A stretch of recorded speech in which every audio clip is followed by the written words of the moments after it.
Here we go, guys. It is that time of the morning. Let's go. The bell just rang. We're having a good day.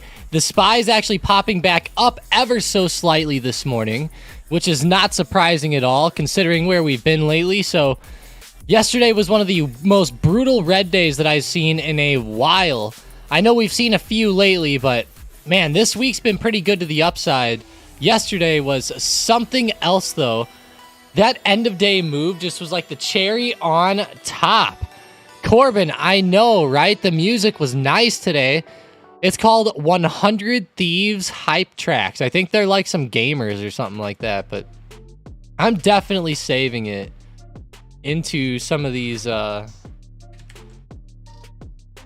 into one of these folders on YouTube or something. Let's go, though. What a morning. We're going to have Powell live too, guys. Don't forget about Jerome Powell at the Jackson Hole event. Apparently, it's going to be streamed here on the Kansas City Fed. This is what I've heard. But it's going to be in about 34 minutes at this point. 34 minutes that will be starting. 10:05 Eastern Time, 9:05 Central Time. But looking good so far with SPY. Glad to see that. Let's go ahead and check our watch list. What are we looking like on the watch list? At the top, Fubo up 3.8%. Peloton, Blink, XPEV, Penn, Asana, Rivian. Nice. Rivian's up. Are we getting some nice moves out of these EVs? It looks like we are. Rivian, Lucid. Let's see, even Tessie.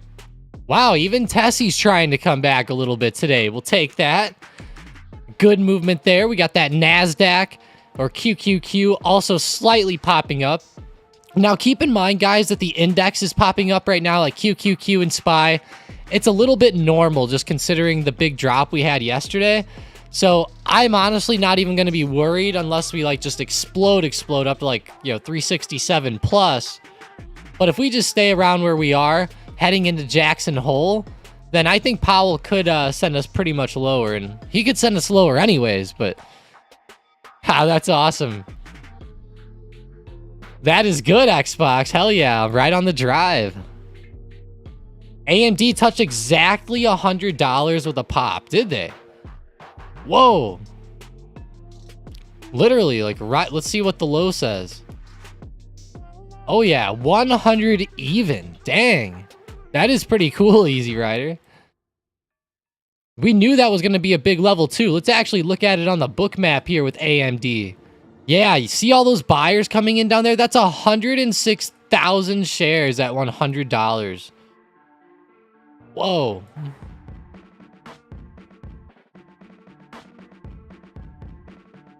That's pretty big there. AMD around $100. Damn.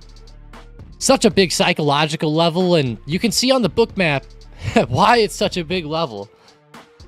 Damn, that is a big stack. 197,000 shares. Or no, that just says 107,000 shares. Sorry about that. Looks a little weird there in the green. It's hard to read, but I'm on like a 4K monitor and I'm kind of far away, so give me a little bit of a break. All good though. Easy Rider. I was watching the comments earlier, man, and whenever I read what you said, I started dying, man. I was dying. That was a good one. Oh boy, the Naughty Tom show. What are we gonna do, right? Oh, I love it. Naughty Tom show. Boy.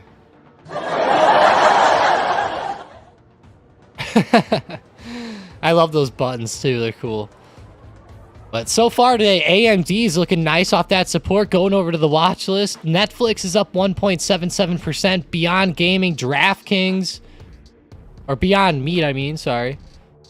Let's go look at Penn, Beyond, DraftKings. Here's Beyond, nothing crazy. What about DraftKings? Okay. Not really the best movement yet. Everything's just getting a slight pop. I'm not seeing anything in the market that's necessarily making or breaking right now ahead of this event. I don't know if there's just a bunch of stagnation going on or consolidation heading into this or what. Nvidia's down quite a bit, though. I'll give it that. That's looking good for puts. We're down under 465. Wow. Wonder what that looks like on the book map. Yeah, 465 was big to break, so keep watching for a continued move to the downside here, that's for sure. I better leave my britches on. Don't you worry. You don't have to worry, Xbox. You don't gotta worry. Powell will scare him off me maybe, though. We'll see. The only person I take my britches off for is Powell, so you guys are going to have to pay quite a bit for that. Neo has room, man, he said. Let's see. NIO, $10.50. Yeah, it does have some room. Which way are you talking, though? It has room. Kind of looks good for a bounce back up, but at the same time, it kind of doesn't, given that we're down by these big supports like $10.25 and then $10. $10 even's a big support. Maybe we will drop down to there with Neo. I could see something like that happening. Netflix, y'all. What the hell? Let's see.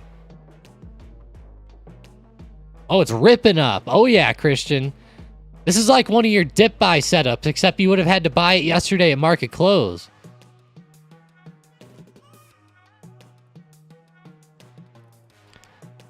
Oh, yeah, she would, Xbox. She'd be pissed. I'd be on like some reality TV show if that happened. Look at Boeing on this big support here, pretty big. QQQ as well bounced off resistance yesterday. That resistance on the trend line was beautiful. Had almost a perfect hit there right around 374, 375, really close to the trend as well. If we go to SPY was actually above its trend momentarily yesterday morning. It was all pre-market though. Like the second the market opened, we were right back down within the range. Sometimes that happens with the fake outs. I've noticed a lot of the fake outs happen in pre-market or after hours, and then they come right back. Hell yeah, Mixter. Happy Friday. Let's go.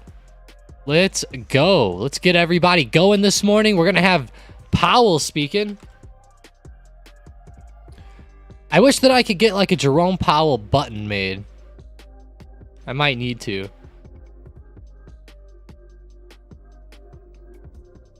Let's go though, guys. Smash that like button for Powell. We're going to also throw a poll out there. What do you guys think Powell will do to the stock market? Will the market drop? Will the market run up on the Jackson Hole Symposium? Of course, we're going to have it live here, but let's see how you guys vote in this.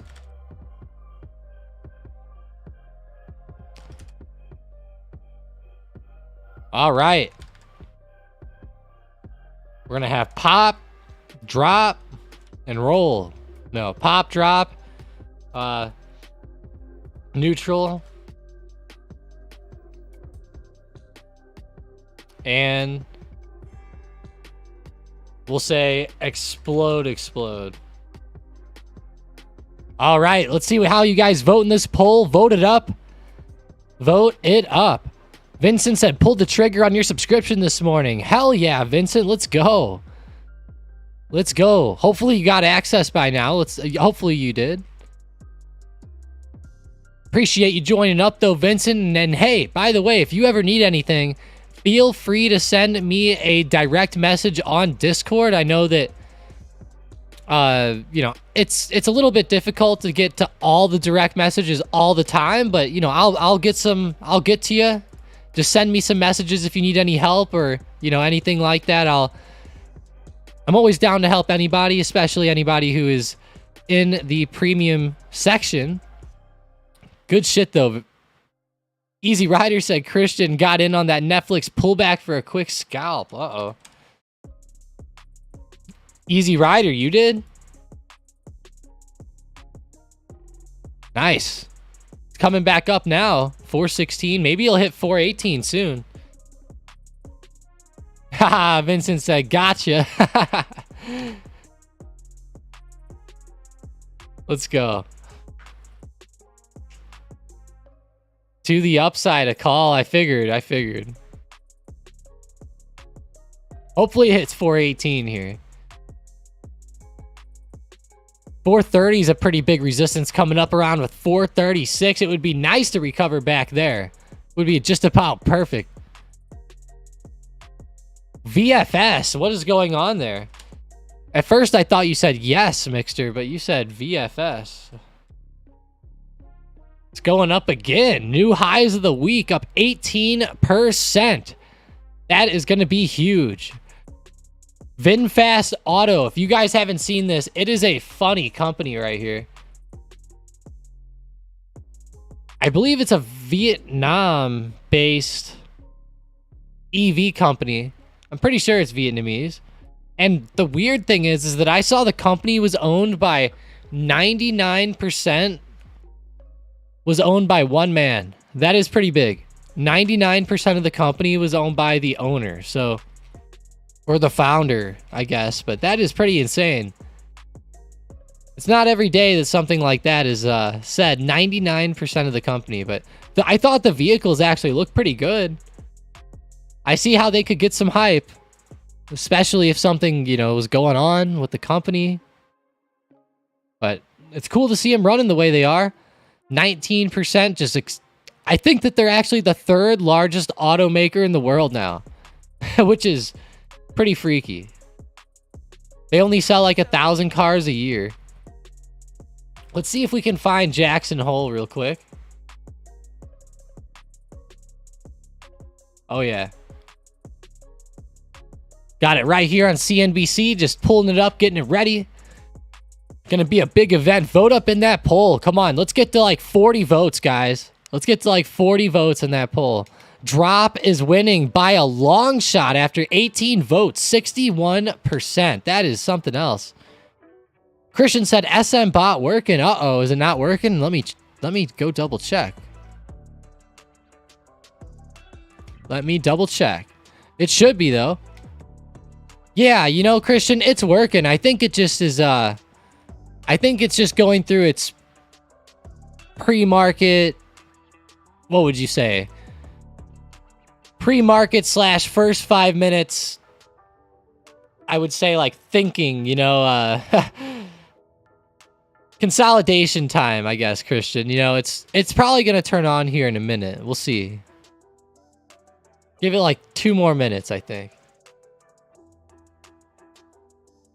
It's just in hibernation mode right now. It's waiting for that volatile or crazy time, crazy open to get out of here. Good looks, though. I'll keep my eye on it for sure, for sure. SM bot's learning. Yeah, yeah, exactly.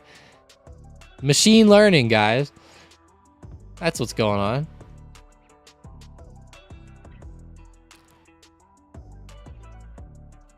Hey, Andrew, let's go. Thanks for being here. And of course, thanks for everybody for being here. What a day. 49 viewers. If you're new here, hit that subscribe button. But let's go, guys. Nice to see you guys.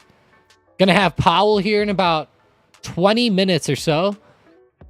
Vincent said, Papa Powell waiting for us with a brick around the corner. Uh-oh. Gonna crack us over the head? Oh, I hope not. Go out to that SPY real quick. QQQ. DraftKings. Wow, DraftKings. I like this. Hell yeah, DraftKings. Keep popping up ahead of the event. I'll take that. I'll take that one. For sure. For sure, for sure.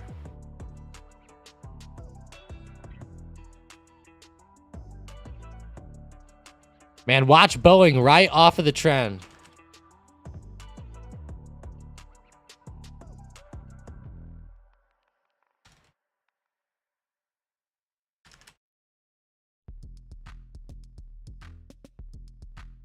Tessie's moving up, man, he said. Tessie, TSLA. Elon's going to be happy with that one then. 234.50. Getting up there. Watch 240 if we do end up breaking. That's like a pretty good gap area right here. I like that. Interesting to see him running up. Get off my screen. There we go. Let's see gold and silver real quick. GLD, SLV. They're sucking ahead of this event. I thought they'd be doing a little bit better, honestly. You know what? I'm about to be done with gold and silver, guys. It just pisses me off. Buy some and hold it for the long term, but I don't know. It actually has been moving with the market. I know a lot of people love gold and silver to trade on fear, but lately it hasn't been doing that. Wow, 25 votes and drop is still winning by a shit ton. Thanks for voting, guys. Let's go. Let's go. Palantir's still coming up a little bit. Let's go check out that watch list again. Want to double check. Wow, Peloton's up 5% now to the upside. It's pretty good. Oh, yeah. Great move there. AI is actually coming back, too. Asana has had great moves pretty much ever since open. It's just that even though these stocks are coming back, it's not like they're exploding. It's not even that good of a move, in my opinion. So that kind of sucks.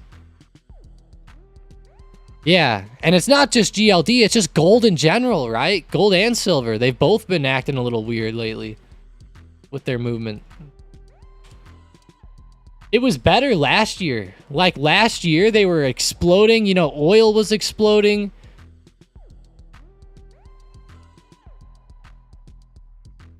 But now it just, everything fell back off.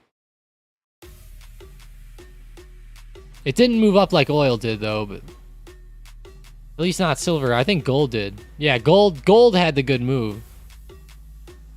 But that was mainly on like the Russia fear, so maybe we'll get some good fear coming in here, you know? If Powell scares us, right? If Big Daddy Powell scares us.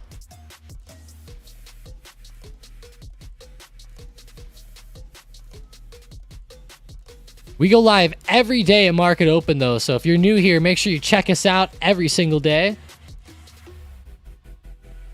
Come on, Powell. We're about 12 minutes, 10 to 12 minutes out. Well, that's at least whenever CNBC starts. I should say we're about 15 to 17 minutes out. If we're going with the actual calendar. It's weird. He starts 10 minutes after 10 o'clock. Or 5 minutes after 10 o'clock. 10:05. Like, who picks that? 10:05. Why not just start at 10? Like, I don't get that. Hell yeah, Xbox. Let's go. Market manipulation. Yeah, I mean, there's always manipulation out there.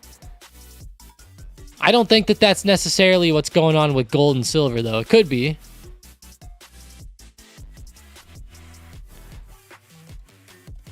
Gold being swayed by the Wyckoff pattern in bonds. You know, that is a good point, Tangi. That is a good point. I don't really know too much about the Wyckoff pattern necessarily. I'm not a big bond trader myself, but I definitely keep my eyes on yields and other things like that. TNX kind of exploding lately. You know, I would have kind of expected gold to go up with the yields, though. I don't know. What do you guys think about that? I would have thought gold would have followed TNX up here recently, like it did last year.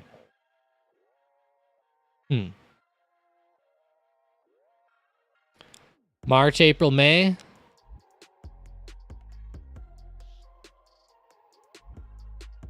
Man, TNX exploded.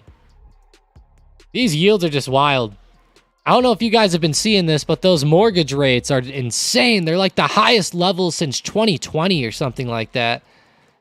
Just straight up insanity, right? Straight up insanity.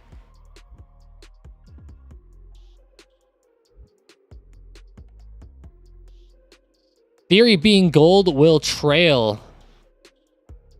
Okay. I hope gold trails, Tangi, but it needs to.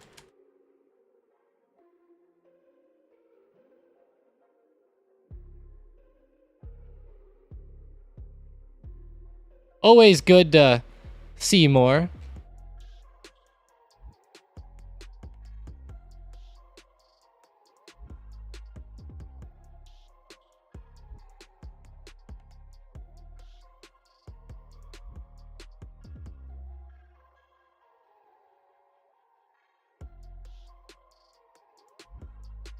PANW, what is that? Pan West? Palo Alto Networks, okay.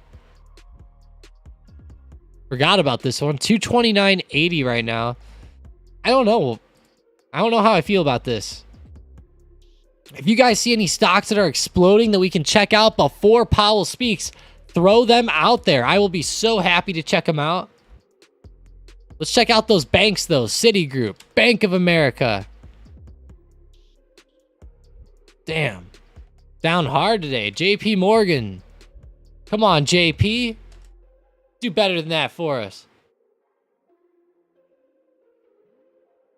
Hey, Dan Griffin. Thank you for subscribing. If you're new here, hit that subscribe button, guys. This is a separate channel from the normal Stocked Up channel. It is separate, so give us some love here, please. Helps us out, and we go live every morning if you want to come back and check us out anytime.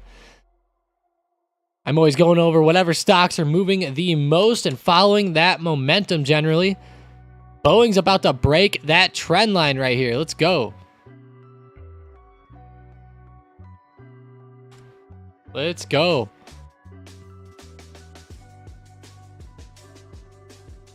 Don't cheer on the banks. I got a short. Okay, Tangy. All right. Screw you, Bank of America. Go down. Die. I feel you on that, Tangy, though. I think down is the way to play them rather than up. JP Morgan has been a blast to trade this week. Big moves. And the past few weeks. It's just been pulling back really hard lately. Really hard.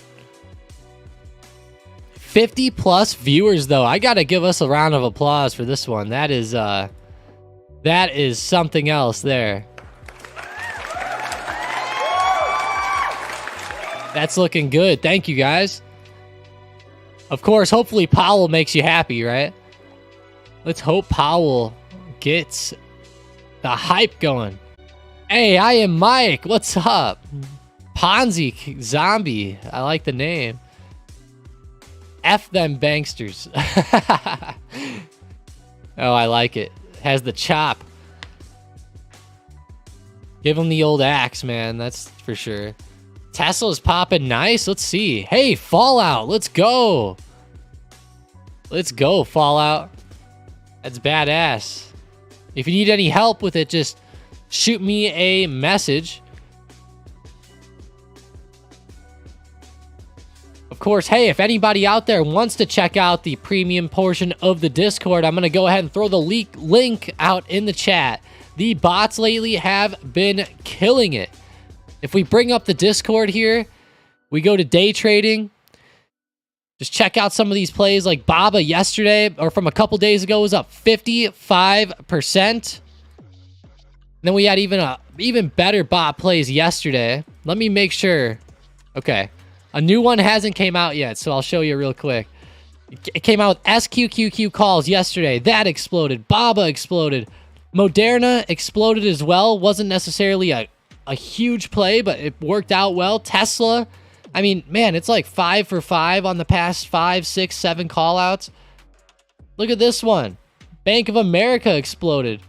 $45 to $71 on those contracts. That is wild. So check it out, guys. It's been hot. And as the volatility picks up, it usually gets better and better. So let's go.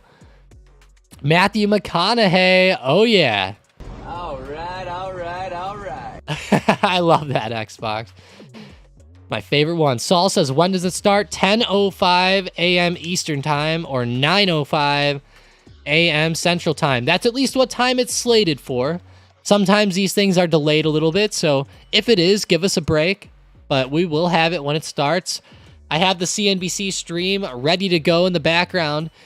And just so you guys know, as we are live on this, if the volume is low or something on Powell speaking, just let me know in the chat and I can boost the volume in the background. So just let me know if it's a little low or something and I will make it better. We'll do anything we can to make it sound great.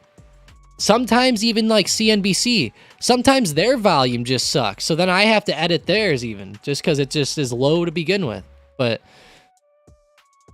let's go, guys. Powell will be here soon. I'm annoyed Faz isn't moving like it should. There's probably people exiting with profits, holding the price down. FAZ. Yeah, I would bet. And keep in mind, it's a 3x leverage. So every time there's like a little swing down or up, it gets kind of crazy like it has the past couple of days. Hey, it's A-Rod, man. That guy hit a lot of home runs. There we go.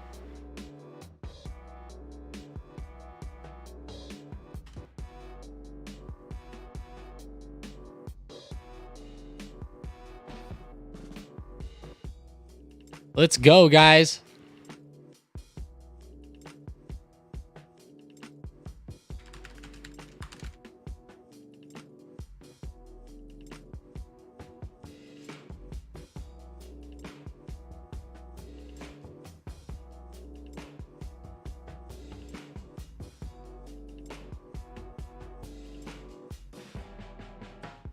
SPY is in such a crucial spot. Let's go over some of these key trend lines really quick before Powell speaks.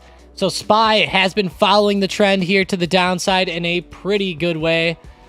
It's been lined up pretty perfect, especially on the 15 minutes, like 1 hour charts there. Looking great. Good rejections. We're back to the downside. Definitely not what you want to see into an event like this. Powell can definitely change the trend, but I have a bad feeling with the way that we're setting up going into this.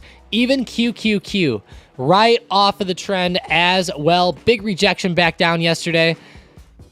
I don't know what did that, if it was algos, if it was fear, what it was necessarily, but it's going to be insane. What are your thoughts on today's meeting? I think that Powell is actually going to talk a little bit negatively about today. I have a feeling he's going to talk about maybe the need to get inflation lower, even though, you know, it's already down quite a bit. I think that he's going to still talk about maybe the magnitude of the economy right now. Now, you know, they've been raising rates and trying to make the economy worse and worse and worse. And I think that he's going to mention mortgage rates and different areas of the economy like that. And I'm very curious what he has to say, because maybe he'll even help us. Maybe the market will pop. He could say something about, hey, we've been raising rates too much. It's time to stop, you know, or something like that. He could say the economy's been hit hard or something. Like, I don't know. But I'm definitely thinking that the market will go down, in my opinion. But I am open to everything with these events. I try not to, I try not to guess too hard on them, I guess we'll say. How low do I think Boeing can go? You know, Boeing is actually breaking the trend as we speak. I think Boeing could go down to 200, to be honest with you. I really do. Boeing could be a good play to the downside.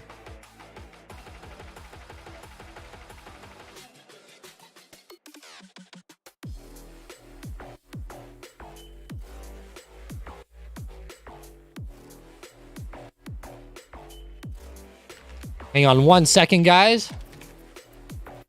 Go back to that QQQ. All right, still holding up pretty well so far today.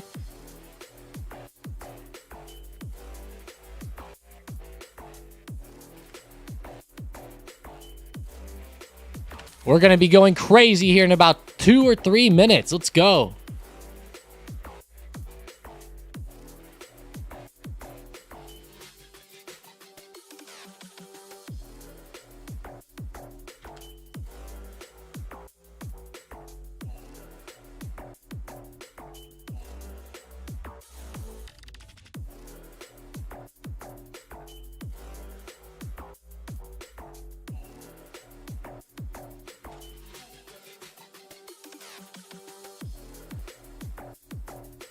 This is big with Boeing, though. Definitely watch 215 to the downside. Going to be big there. All right, let's go out to that SPY. I'm going to go grab a drink really quick before Powell gets here. I'll be right back. Give me 30 seconds. Let's go, though. Look at that move. CNBC should be opening here soon. It says waiting for him, but about 5 minutes out. Let's go.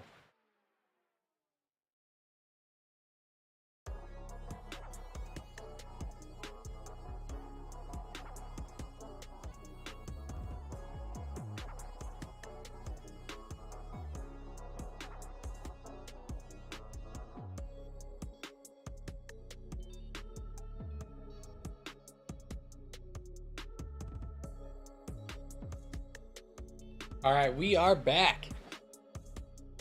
We have that Mountain Dew Baja Blast going today. What are you guys drinking on? Sound it off in the comments. What do you have for Powell? Red Bull, coffee, anything. Sound it off. Got that Baja Blast going, though. Tasting great out there. Love the Baja Blast from Taco Bell. Hell yeah, the joint's got the Red Bulls.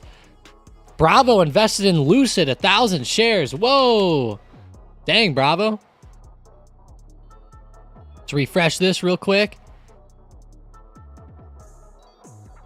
Water, hell yeah. I didn't even mention water. Gatorade, Tangi said. Green tea. Let's go, guys. Muhammad said, you should promote your live channel more from your videos. Good job, dude. Hey, I appreciate that. Thank you so much. Well, I'll definitely do that. I'll definitely keep promoting it more. Appreciate that. Everybody always says they can't ever find the Stocked Up live channel for some reason, but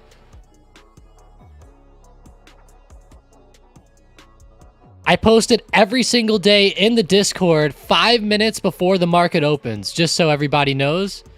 It is in the Discord. If you're new here, though, smash that subscribe button, guys. And also hit that bell notification icon so you guys get it. You guys will get notified every single time. All right. CNBC stream is up. Let's go. Welcome you to the 2023 Jackson Hole Conference, Structural Shifts in the Global Economy. Chair Powell, the floor is yours.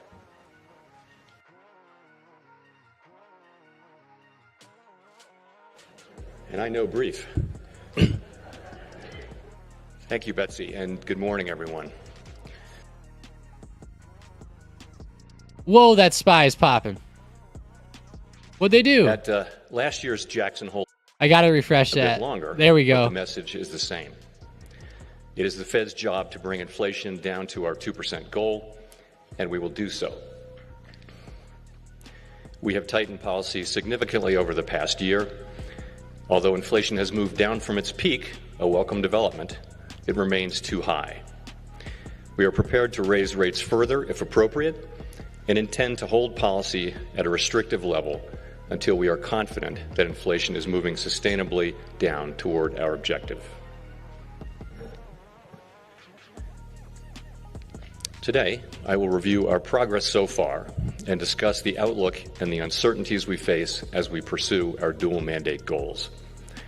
I will conclude with a summary of what this means for policy. Given how far we have come, at upcoming meetings, we are in a position to proceed carefully as we assess the incoming data and the evolving outlook and risks.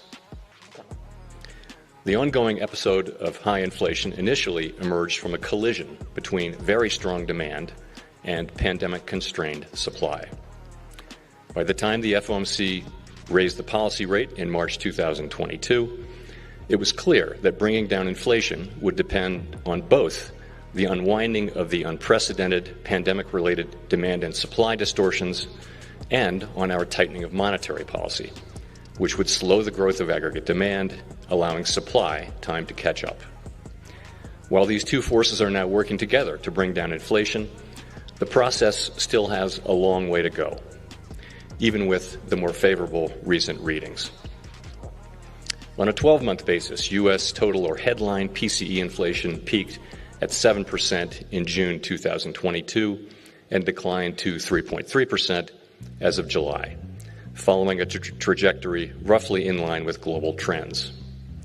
The effects of Russia's war against Ukraine have been a primary driver of the changes in headline inflation around the world since early 2022. Headline inflation is what households and businesses experience most directly, so this decline is very good news. But food and energy prices are influenced by global factors that remain volatile and can provide a misleading signal of where inflation is headed. And in my remaining comments, I will focus on core PCE inflation, which omits the food and energy components. On a 12-month basis, core PCE inflation peaked at 5.4% in February 2022 and declined gradually to 4.3% in July. The lower monthly readings for core inflation in June and July were welcome. But 2 months of good data are only the beginning of what it will take to build confidence that inflation is moving down sustainably toward our goal. We can't yet know the extent to which these lower readings will continue, or where underlying inflation will settle over coming quarters. 12-month core inflation is still elevated, and there is substantial further ground to cover to get back to price stability. To understand the factors that will likely drive further progress, it is useful to separately examine the three broad components of core PCE inflation: inflation for goods, for housing services, and for all other services, sometimes referred to as non-housing services. Core goods inflation has fallen sharply, particularly for durable goods, as both tighter monetary policy and the slow unwinding of supply and demand dislocations are bringing it down. The motor vehicle sector provides a good illustration. Earlier in the pandemic, demand for vehicles rose sharply, supported by low interest rates, fiscal transfers, curtailed spending on in-person services, and shifts in preference away from using public transportation and from living in cities. But because of a shortage of semiconductors, vehicle supply actually fell. Vehicle prices spiked, and a large pool of pent-up demand emerged. As the pandemic and its effects have waned, production and inventories have grown and supply has improved. At the same time, higher interest rates have weighed on demand. Interest rates on auto loans have nearly doubled since early last year, and customers report feeling the effect of higher rates on affordability. On net, motor vehicle inflation has declined sharply because of the combined effects of these supply and demand factors. Similar dynamics are playing out for core goods inflation overall. As they do, the effects of monetary restraint should show through more fully over time. Core goods prices fell the last 2 months, but on a 12-month basis, core goods inflation remains well above its pre-pandemic level. Sustained progress is needed, and restrictive monetary policy is called for to achieve that progress. In the highly interest-sensitive housing sector, the effects of monetary policy became apparent soon after liftoff. Mortgage rates doubled over the course of 2022, causing housing starts and sales to fall and house price growth to plummet. Growth in market rents soon peaked and then steadily declined. Measured housing services inflation lagged these changes, as is typical, but has recently begun to fall. This inflation metric reflects rents paid by all tenants, as well as estimates of the equivalent rents that could be earned from homes that are owner-occupied. Because leases turn over slowly, it takes time for a decline in market rent growth to work its way into the overall inflation measure. The market rent slowdown has only recently begun to show through to that measure. The slowing growth in rents for new leases over roughly the past year can be thought of as in the pipeline and will affect measured housing services inflation over the coming year. Going forward, if market rent growth settles near pre-pandemic levels, housing services inflation should decline toward its pre-pandemic level as well, and we will continue to watch the market rent data closely for a signal of the upside and downside risks to housing services inflation. The final category, non-housing services, accounts for over half of the core PCE index and includes a broad range of services such as healthcare, food services, transportation, and accommodations. 12-month inflation in this sector has moved sideways since liftoff.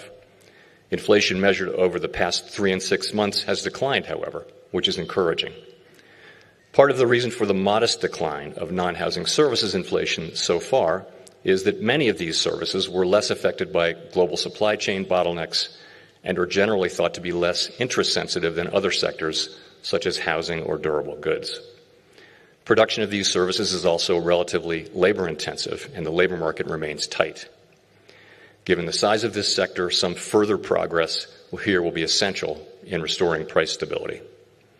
Over time, restrictive monetary policy will help bring aggregate supply and demand back into better balance, reducing inflationary pressures in this key sector.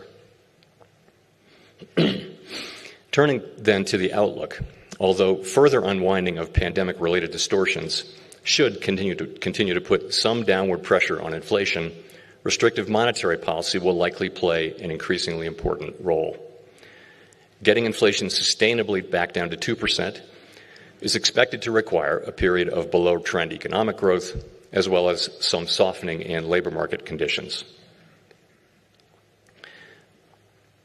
Restrictive monetary policy has tightened financial conditions, supporting the expectation of below-trend growth. Since last year's symposium, the 2-year real yield is up about 250 basis points, and longer-term real yields are higher as well by nearly 150 basis points. Beyond changes in interest rates, bank lending standards have tightened and loan growth has slowed sharply. Such a tightening of broad financial conditions typically contributes to a slowing in the growth of economic activity, and there is evidence of that in this cycle as well. For example, growth in industrial production has slowed, and the amount spent on residential investment has declined in each of the past 5 quarters. But we are attentive to signs that the economy may not be cooling as expected. So far this year, GDP growth has come in above expectations and above its longer-run trend, and recent readings on consumer spending have been especially robust. In addition, after decelerating sharply over the past 18 months, the housing sector is showing signs of picking back up. Additional evidence of persistently above-trend growth could put further progress on inflation at risk and could warrant further tightening of monetary policy.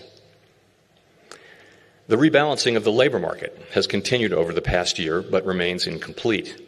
Labor supply has improved, driven by stronger participation among workers aged 25 to 54 and by an increase in immigration back toward pre-pandemic levels. Indeed, the labor force participation rate of women in their prime working years reached an all-time high in June.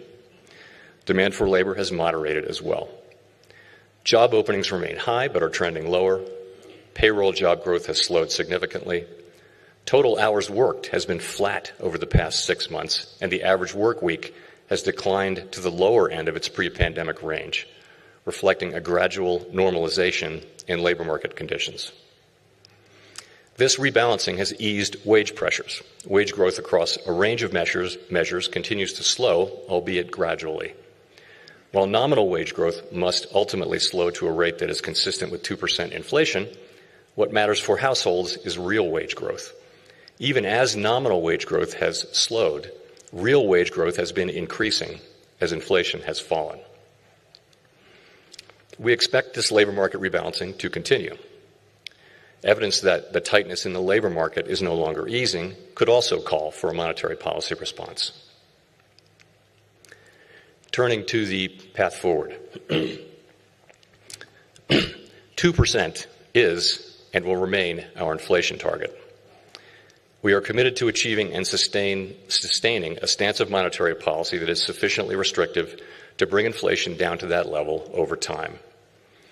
It is challenging, of course, to know in real time when such a stance has been achieved.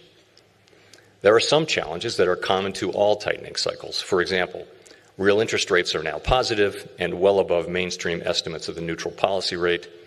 We see the current stance of policy as restrictive, putting downward pressure on economic activity, hiring, and inflation. But we cannot identify with certainty the neutral rate of interest, and thus there is always uncertainty about the precise level of monetary policy restraint. That assessment is further complicated by uncertainty about the duration of the lags with which monetary tightening affects economic activity and especially inflation. Since the symposium a year ago, the committee has raised the policy rate by 300 basis points, including 100 basis points over the past 7 months. And we have substantially reduced the size of our securities holdings.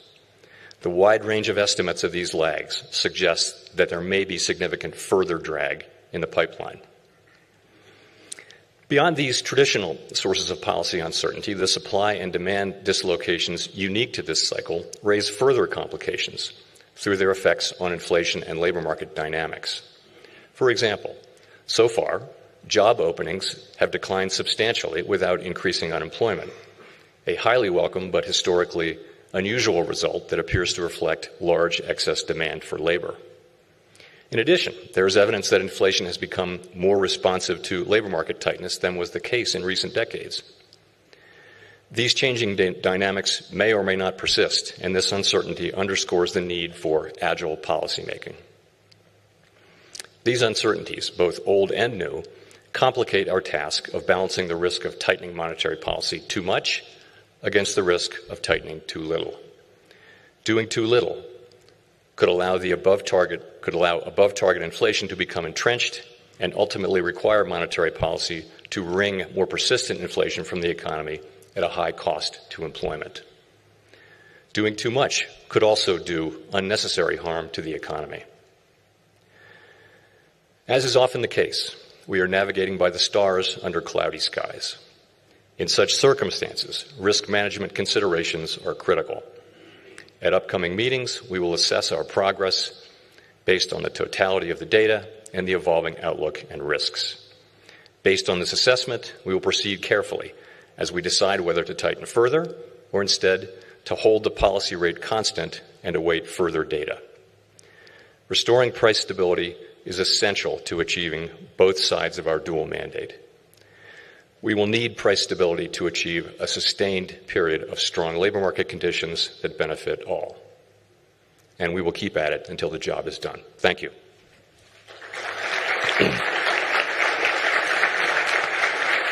Is that it? You better get your ass back up there, Powell. You better get back up there. That's all? Powell. No, you get back out there, you dog, you. What are you doing? Wow, guys. Well, hey, I guess that was all for the Jackson Hole Symposium today. Wow, that was the shortest, sweetest speech I've ever heard Powell give in my entire life. And that SPY is going crazy right now. We exploded to the upside initially, then we drop, then we explode again. Now we're falling off. Like, are we just going to continue to fall off here? Wow, guys. Sound off in the comments how you feel about that. That was the shortest speech I think I've ever seen Powell give in my life. And they didn't even ask him questions. Oh, man. That was anticlimactic. Yeah, I feel you there. Oh, man. What's going on there?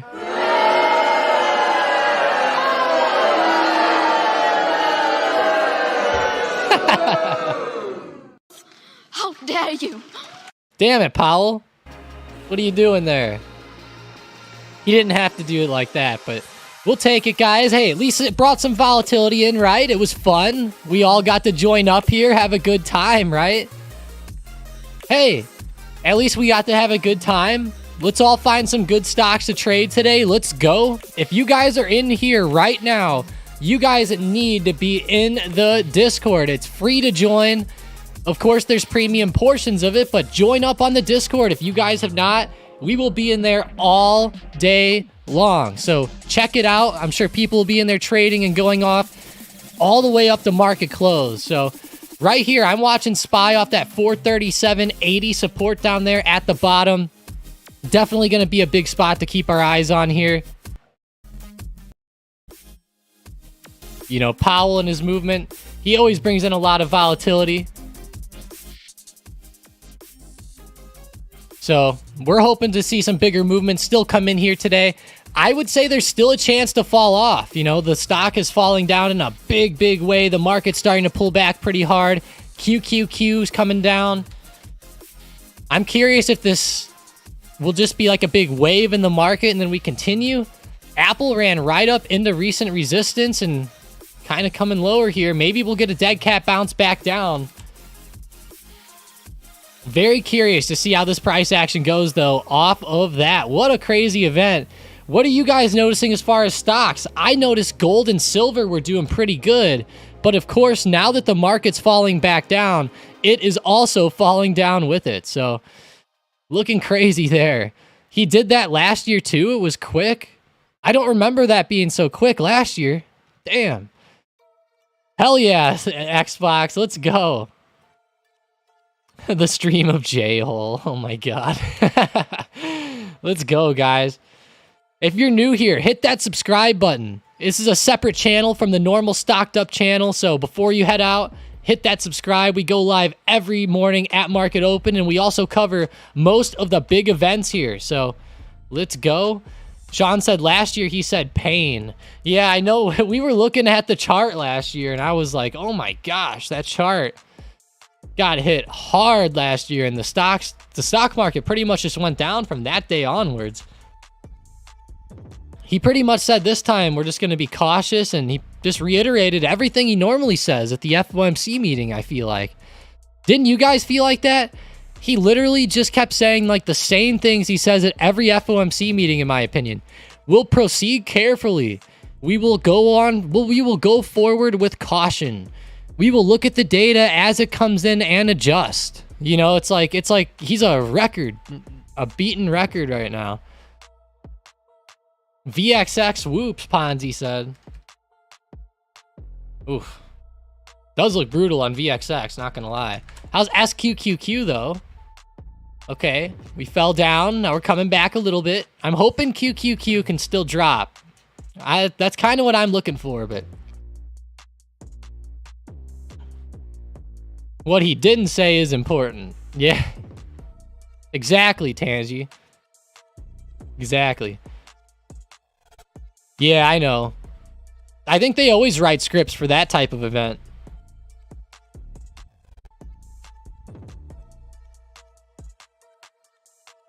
It sounded like he's got an 11 o'clock tea time.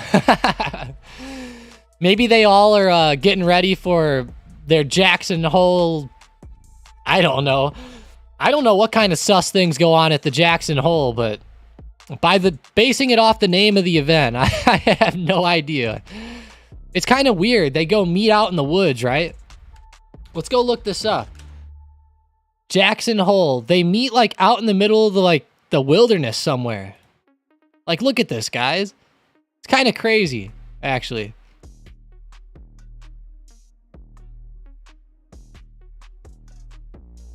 Let's do symposium. Let's see if I can get a picture of the actual place. Let's see. I had a good picture of it yesterday. Where is it?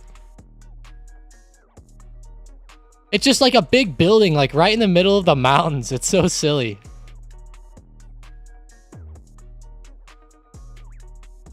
Jackson Hole building. Let's see.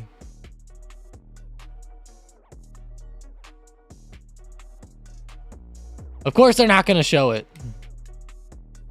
It looks beautiful, though, out there. I mean, look at some of these pictures, guys. Just look at the background of these pictures. Like, just insane.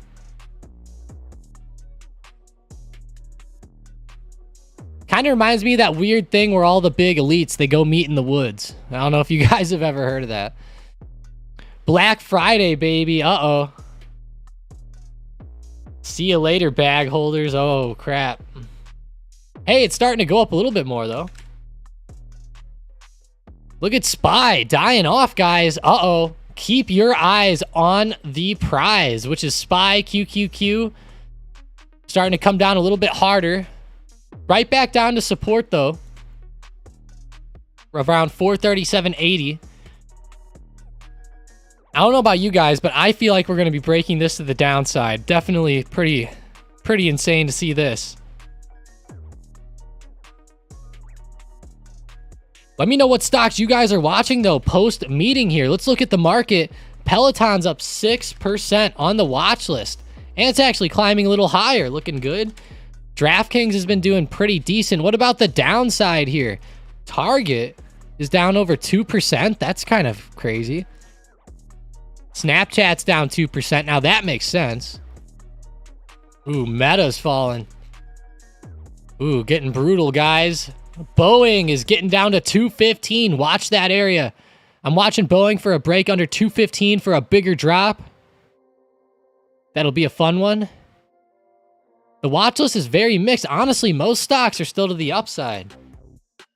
Like, even though Tesla's starting to drop, it's still up a lot. Hell yeah. That watch list is actually way better than I thought. Running to the bunkers. Yeah, I don't know about waiting for the Euro close. I normally don't play that too much myself. I used to play it more on stuff like gold and silver and stuff, though. And oil. Gosh, Boeing's been brutal today.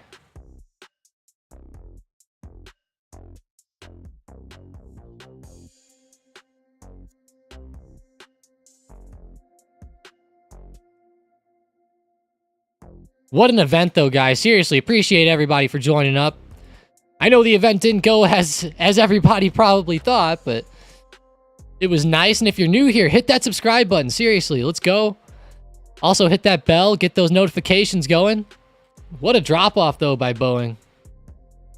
We're actually right down to 215 now that we're looking. Let's check out Bookmap on Boeing. BA on the Bookmap. Oh, yeah, 215 coming up pretty big. Let's watch it hit on Bookmap. You guys will watch the volume dots come up. About to get some touches. You'll see like a big circle appear here. If it hits, of course. I'm hoping we get under 215. Maybe it'll hold up as support. We'll see.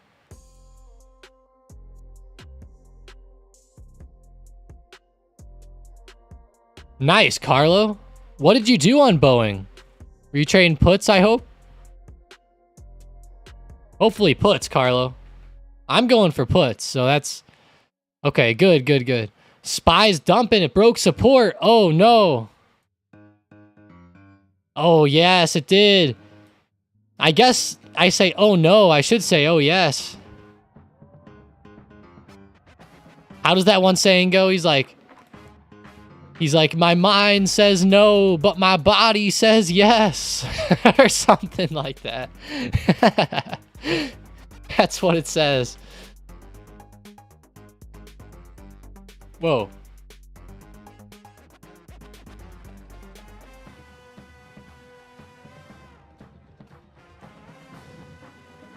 Come on, Boeing. Right at support here.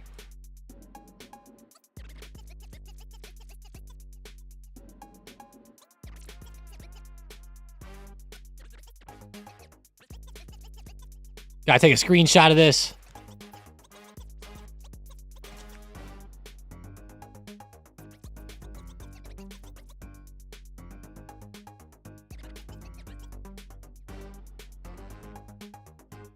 Come on, Boeing. Get under that 215. Let's go back to that QQQ. Let's see that momentum. How we doing? Starting to look crazy, going all over still. Hopefully we keep falling off. I'm hoping to at least get down to 360 or lower today. 355, a test of that would be perfect. That would be damn perfect if that happened. R. Kelly. I wish I could play some R. Kelly right now, Christian. Oh my gosh, I would have so much fun. YouTube be pissed at us, though. HE anybody? You know, that's the Hawaiian Electric, isn't it? How are they looking the past week? I haven't checked them out. Wow, okay, so they've still been taking some hits. If they get under that recent low of $9, that's going to be brutal. That's a pretty big support here on HE.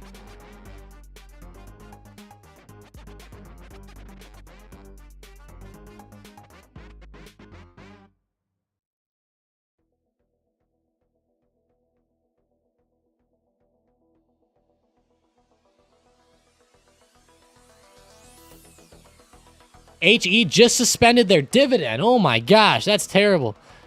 Easy. That was a good one, Easy Rider. I'll give you that. That one was pretty good. I like that. He hears they're on fire. Oh, that's who said that. Okay. I didn't even know that's what it was from, Christian. I did not know that was R. Kelly.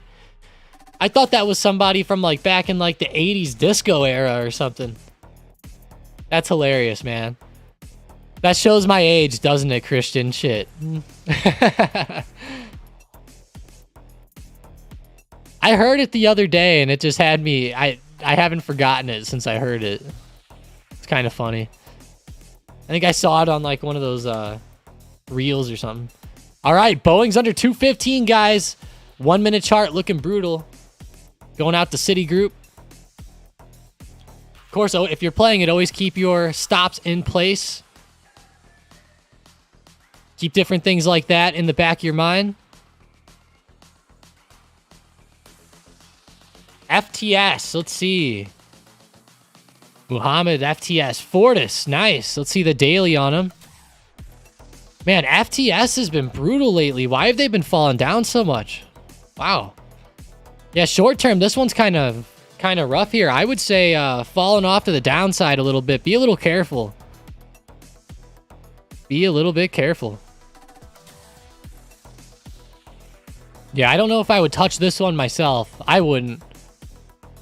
It has decent moves though, so if you catch a decent hit or something, I like it. But I don't know, like I'd rather trade something like Square or PayPal or Zoom or something like that.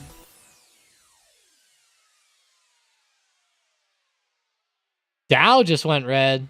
Is that Dow Chemical you're talking about? No, you're talking about Dow DJI. Wow, yeah.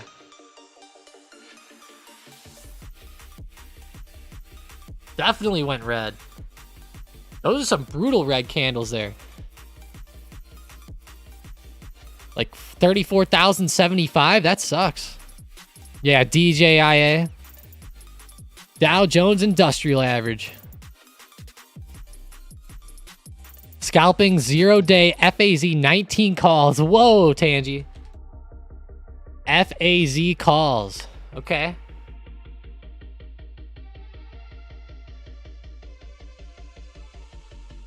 That's badass. Glad to see him moving up here today for you. Those banks are brutal.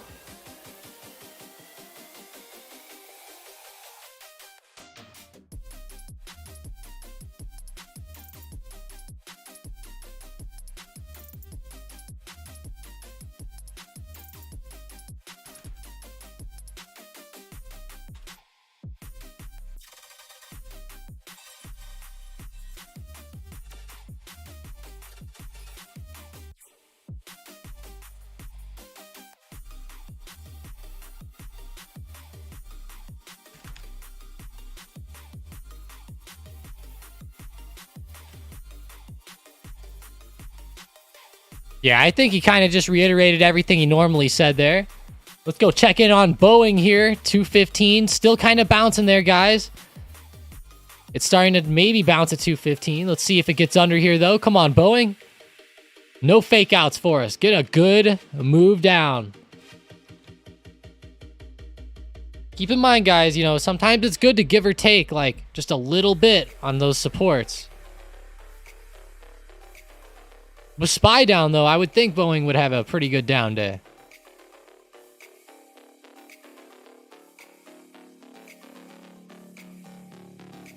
Ooh, nice, Tangy.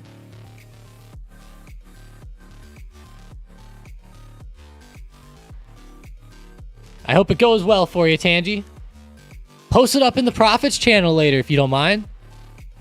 Get some hype going on that. If any of you guys are winning on any profits today, post them up. Nobody's posted anything yet this morning, so let's go. If somebody has some good profits, maybe you'll actually be member of the day on Sunday night's video. It'll be pretty cool.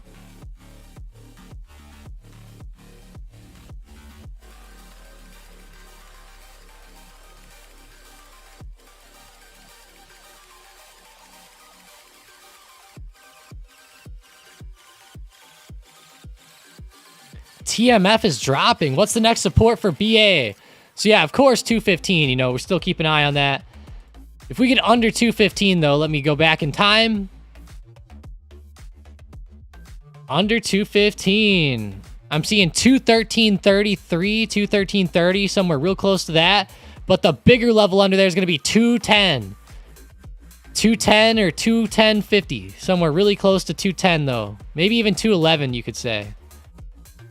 That would be what I look for, is like a nice 211 hit. If we could get a move down to that today, it would be great. That would be like the I would say one of the best case scenarios on this one today. 211 to 210.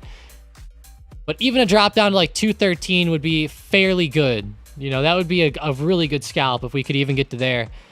So if you're trading this right now and you're looking at this and you're like, wow, Tom, it's breaking down lower. I got some puts.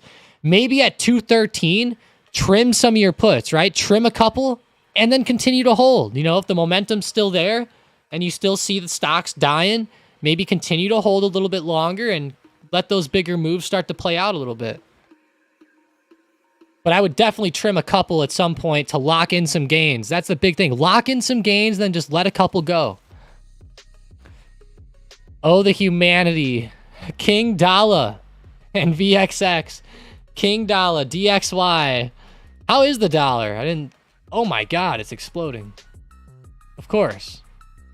That dollar seems like it's gonna be exploding. As the markets exploded this year, the dollar just did nothing. Just sat stagnant. So if the dollar does keep going up and it like starts to test these highs again, that's going to be rough on the market, guys. That is going to be rough. Just so everybody out there knows, there's a weird thing going on with the presidents, actually. If you look at like the dollar whenever Trump was in the president's office, see how it was like very stagnant and slow? Note how whenever Biden got in, the dollar started exploding again. Same thing under Obama. What happened? The dollar exploded. There's a weird thing where, for some reason, Democrats, they want the dollar higher, and the Republicans generally want the dollar lower. Now, I know that's a little bit weird. You know, some people say, well, they can't affect the price of the dollar. Well, they can. You know, they can try to... Like, Trump was trying to influence Powell in a way during some of those times. He was definitely influencing him. There was even some stuff out there where Trump had said Powell was, like, stupid or something at one point. Biden's criticized people like that before, too, like Powell and other people in the Federal Reserve. So there is some type of stuff where they try to get influence a little bit. And a lot of that comes down to trade, right? A lot of times, like, higher inflation, higher dollar... You know, that can be worse for trade, but generally it brings prices up, you know? So I'm curious here what happens. Generally, trade is better for the U.S. whenever our dollar is just stagnant to lower. And that's a big thing China does. They actually manipulate their currency quite a bit to benefit them as much as possible. SPY's now red. Let's see. 5-minute chart.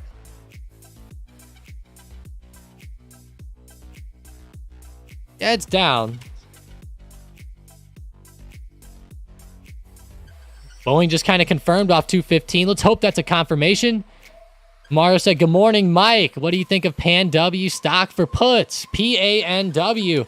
I will say, though, this is Tom here, Mario. Appreciate you joining up, though, today. Hey, smash that like button and subscribe, Mario. Thank you. No problem on the name, though. People get us confused all the time. It's not a problem. PANW 227 Palo Alto. Look at that daily. We were looking at this one earlier today, and I think it looks like it's going to be falling off a little bit here. Maybe down to like 220. I don't think it's going to go down forever, though, just short term. Exactly. More of a face person than a name, right?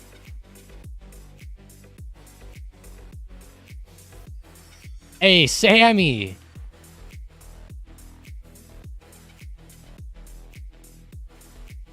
Hey, nice, Sammy. Let's go. Yeah, post it up.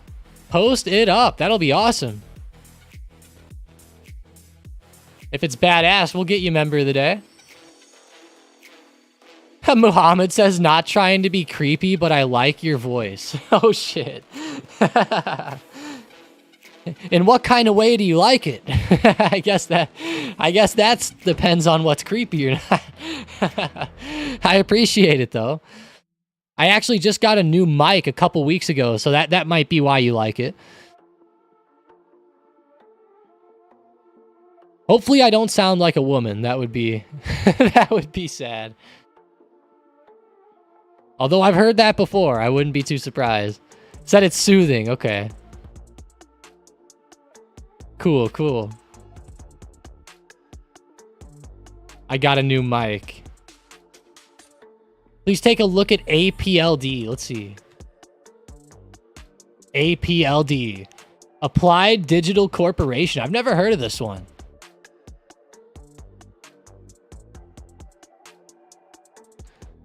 Applied Digital.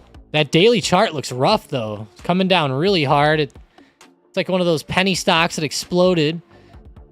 I'd be really careful with this one in the short term. Personally, I don't think I would even touch this till it gets back to around like $4 to $3.75. Deck says it's an AI stock. Okay. AI stock. I've never heard of it, though, unfortunately.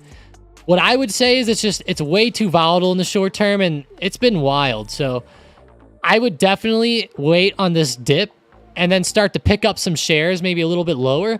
And if they have options, which they probably do, I would actually sell puts on this, because you could just sell like a 4-strike put and just collect whatever premium that is. Let me go check how much premium that is. APLD, if I go out to like September, there's like no volume, but you could still sell it. Let's see. So the 4-strike puts, you'd make like $10. Yeah, it's not the best, but the 450 strike is better, but actually, I wouldn't sell puts on that one now that I look at it. Not the best for it, but I would look to get some shares as it dips lower, though. A lot of these AI craze stocks, keep in mind, they've been doing a little bit rougher lately, so we might continue to see some downtrend over the next few months, and then I think those AI stocks will start to recover and move back to the upside in a huge, huge way. But those AI stocks are going to be very, very important here for the future, in my eyes.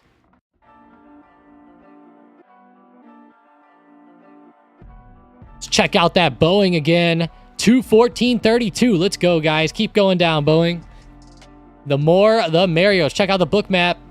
214 now is the next big spot. I don't think it's as big as 215 was, though, but still pretty big. Hell yeah. I love that name. Wine Chicago. Nice name.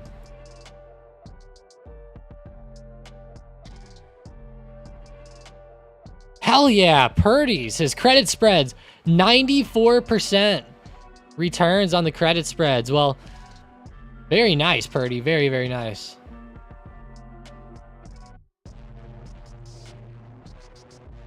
That is perfect, Purdy. You are in the driver's seat on those, and that's exactly why you trade the spreads. Right there. Spreads are awesome to trade. They are just a little complicated for most people, but if you guys are willing to put in the time to learn them, I would highly recommend it.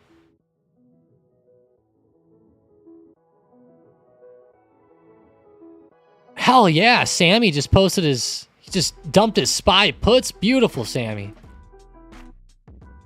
So he's posting it up right now in the Profits channel. Let's go. Let's go, let's go. And guys, don't forget, those bots have been hot lately. Don't forget to check out the link I'm posting in the chat. Also, use code 2023 to take $50 off if you guys are interested in the bots. They have been hot the past few days and few weeks. So check it out. Overall, over the long term, they've done pretty good. Pretty good. As long as you keep your stops in place, should be pretty good. So let's go.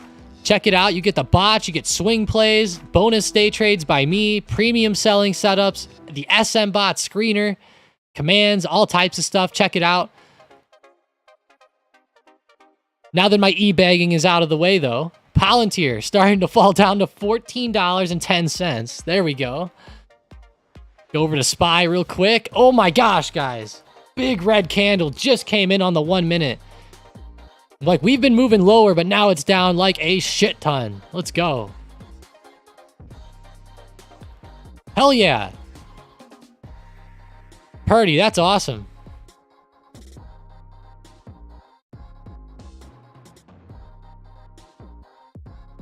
That is awesome, Purdy. Meta coming down to 280. Hey, Purdy, if anybody was wanting to contact you about learning, how would they do that? Would they do that on Discord or... Joshua, up 600 on SQQQ. Let's go, Joshua. Are you up on the bot play? Man, the bot play is already popping off. Let's go. Let's go. The premium bot play today is already doing well. Wine says woof, woof.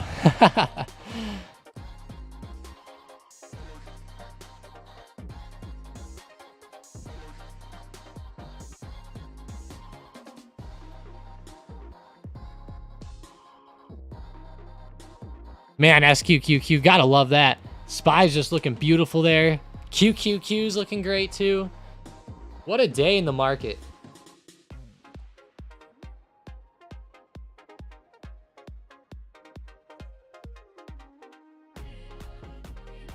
What a day.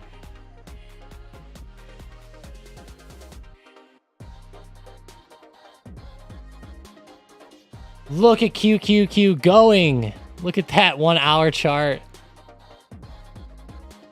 Guys, these trend lines have been so crucial lately. I mean, so crucial. It's been like near perfect, just non-stop off of these trends. Look at the SPY even. Perfect. Like ever since we got below there yesterday, I've been like overly bearish. Look at this stuff. This has been awesome. It's exactly the type of movement that you want to see for bearish activity in the stock market. Let's go. Let's go. The SQQQ plays are doing great. The short-term ones are doing great. The longer-term swings we've been holding are doing great. Doing awesome on that front. Boeing, a lot of these day trades are popping off like no tomorrow. Boeing's almost down to 213.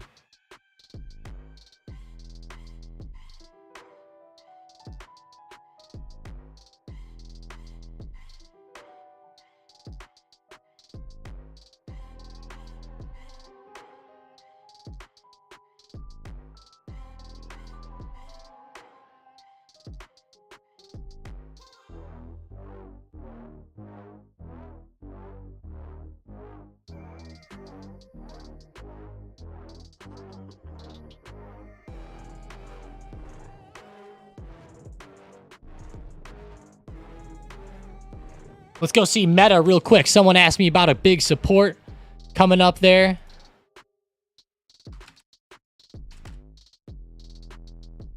Let's actually look at it on Bookmap real quick.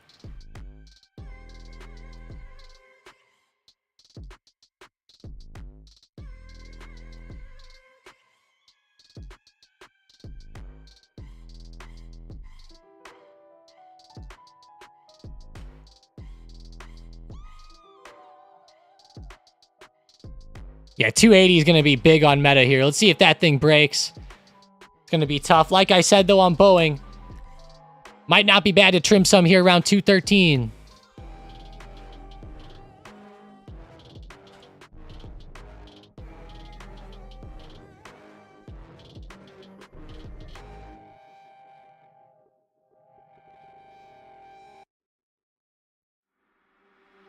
Add some TSLS. What is that one? I can send my email, but that's for old people. Do whatever you want, Purdy, however they can contact you. What are the next supports on SPY, Ant said? Let's see. Coming up. Definitely one coming up here right around 435.50. Really close to there. Actually, we're like bouncing there on SPY, so interesting.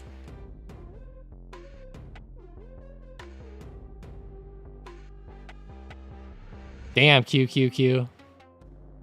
QQQ has support around 359. AMD's crossing $100. No way. Oh my gosh, it's getting really, really close, guys. It keeps trying to break under 100, and then it comes right back up. Beaten record indeed.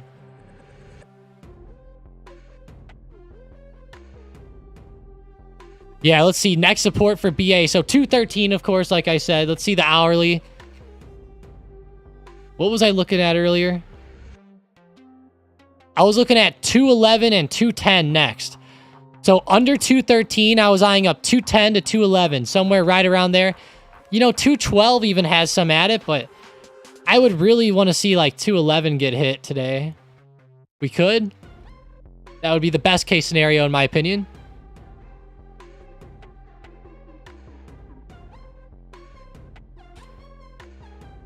Good shit, SQQQ. Let's go.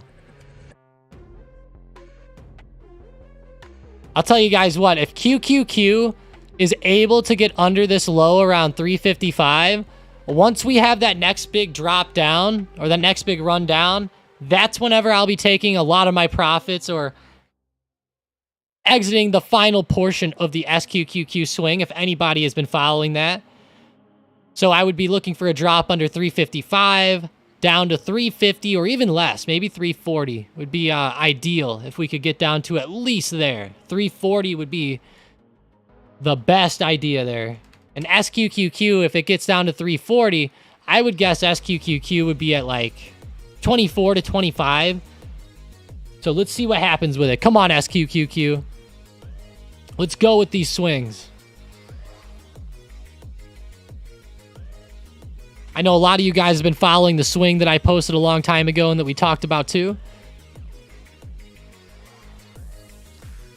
Hell yeah, we need to go golfing sometime. We need to get that stocked up golfing trip together.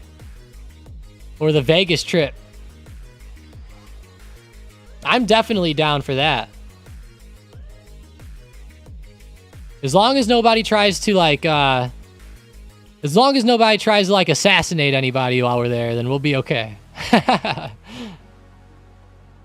Sometimes Mike and myself were always like, man, what if somebody gets pissed one day, you know, and they want to do some damage, you know? Heard he said risk 200 to make 74 is pretty good.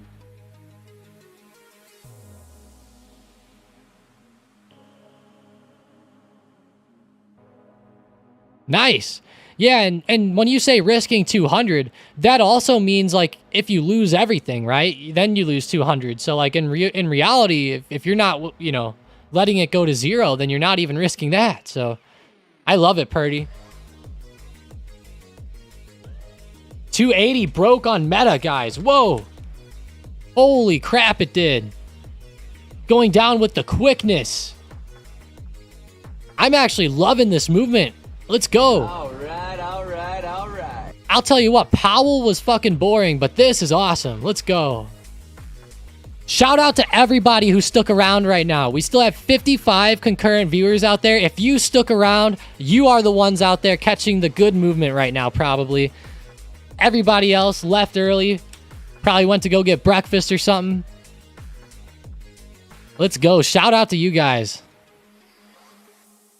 You're the real one sticking around here. Netflix is flushing. Everything's flushing, guys. Everything is flushing. Boeing, Netflix, Apple, Microsoft, Tesla. It's all flushing. Even gold and silver are flushing. Even they're flushing somehow. What isn't flushing, though? Peloton? I bet you AMC is going up. It's holding up better than I thought it would. Same with GameStop's green. Who would have known? It like inverses the market. GameStop is the new VXX. Let's go. Hey, I appreciate that, Purdy. I appreciate that. I'll tell you what, if we get to 40 likes, this might be the most liked live stream ever. So let's go, guys. We're like 2 likes away from breaking the record on the stream. Let's go.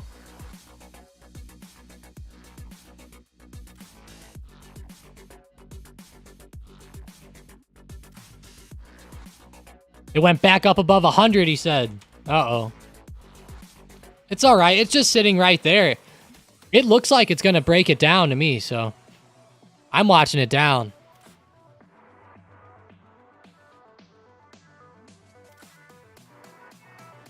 Whoa, Purdy said they have a massive poker tournament they're playing in today at 8 p.m. Hey, I wish I could join you on that, Purdy. I love some Texas Hold'em or whatever you're playing, but have a good one. Good luck. May the cards come out in your favor, Purdy. I'll tell you what, Purdy, I hope that somebody with pocket aces, gets 3 of a kind, and I pray that you pull a flush on the river tonight, Purdy, and you're going to knock him out. Let's go. Let's go. You're going to get him today, Purdy.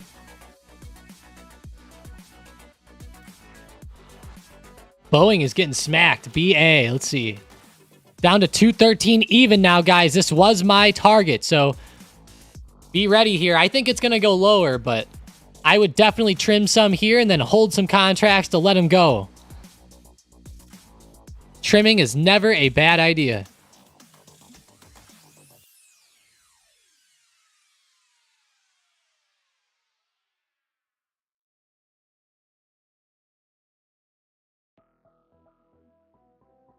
Let's go. Hell yeah. Come on, Boeing. Keep it up. Can't get much better than that. SPY, QQQ, still looking good. All right, all right, all right. Man, Matthews came out of hiding a lot today. It's been a good day for him.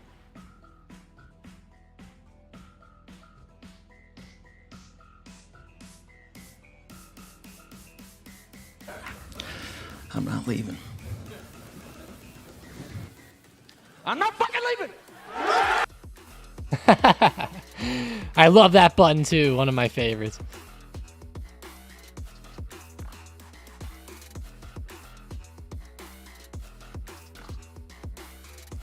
All right, Boeing. Let's see what you look like on the book map real quick. There is some buyers around 213, but not like 214 or 215 up there. Good stuff, QQQ.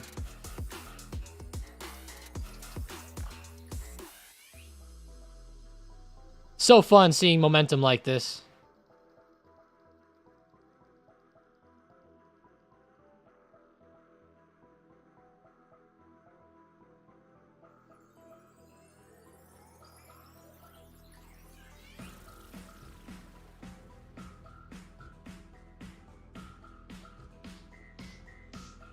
Yes, breaking lower now even. 358.76 now on QQQ. How low is it going to go today, guys? Like, what do you guys think? Throw out some targets for QQQ today. I mean, this is getting wild.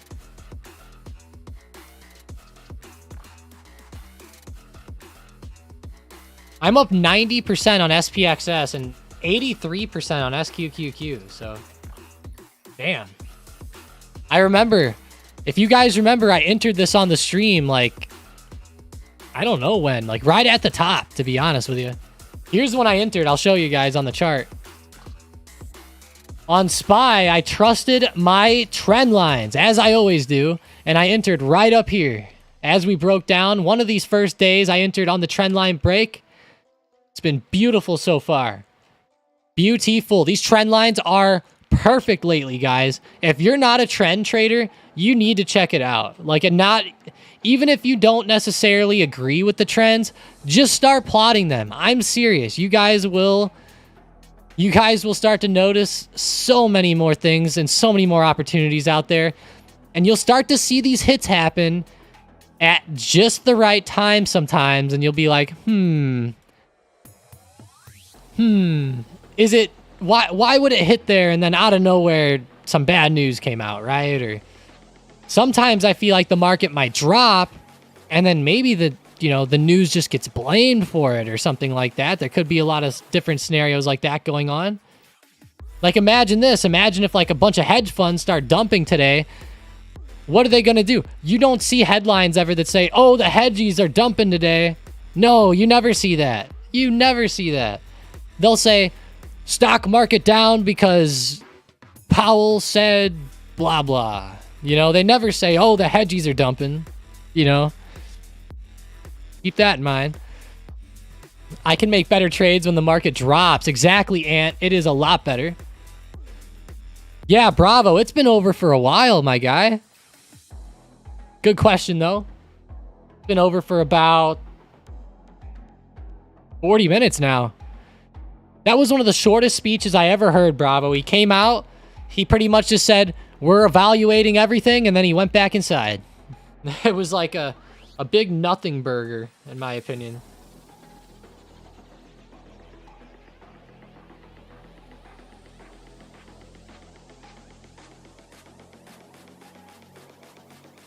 I'm loving that background music today, too. It's been beautiful.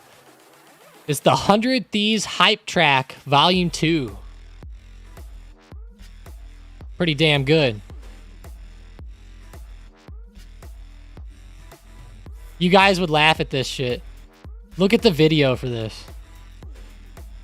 It's got the Doji things, the Dogecoin guy sitting in here.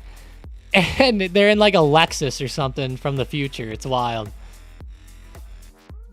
Always interesting on these like weird free music channels. They always have some weird crap playing in the background. It's funny.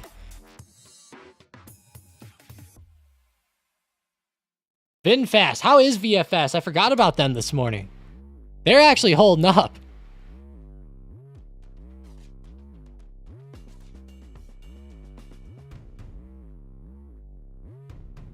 That's funny, VFS. The whole market dies and VFS says, hold my beer. Hold my beer.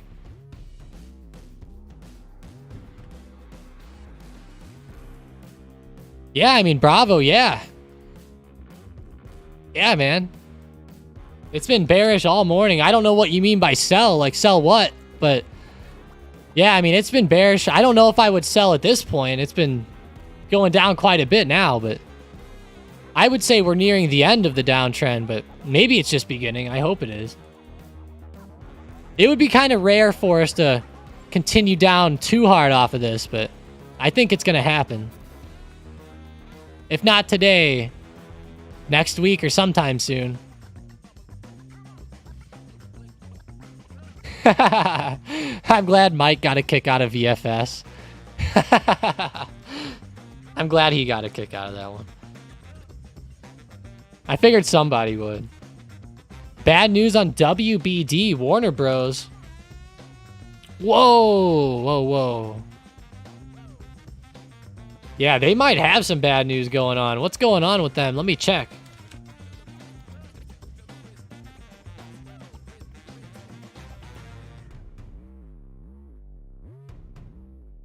Oh, apparently there's a Hollywood strike and it's impacting Warner Bros.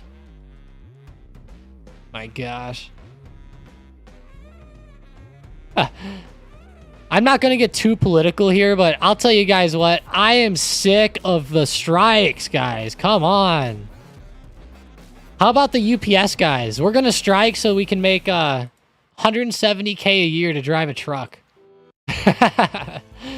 Hey, more power to them, right? But man, I don't know. I do not know. Holy hell.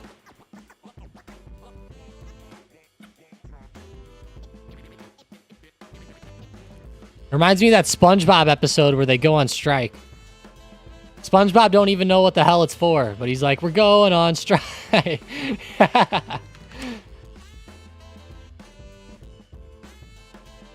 Thoughts on PayPal? Can we break $60? PYPL? Wow, it's real close. I think we'll break 60 to the downside, yeah. I think we will.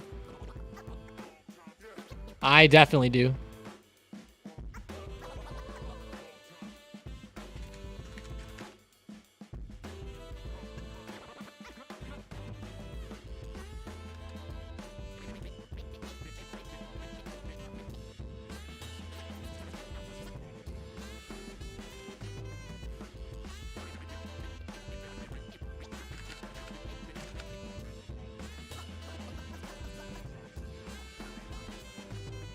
Ollie Bear says, are we in Jackson's hole yet in the Discord? That is sus.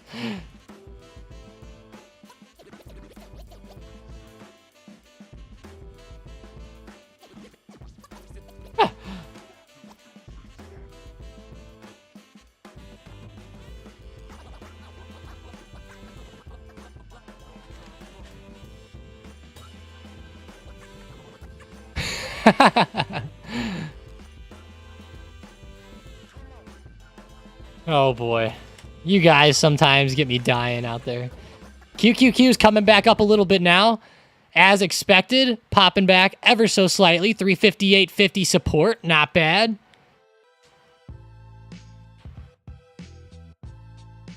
SpongeBob, yeah. We gotta play that scene now, actually. I'll tell you what.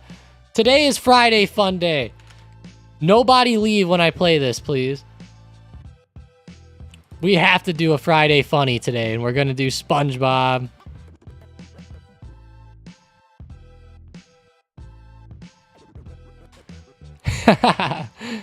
Here it is. Yes, sir.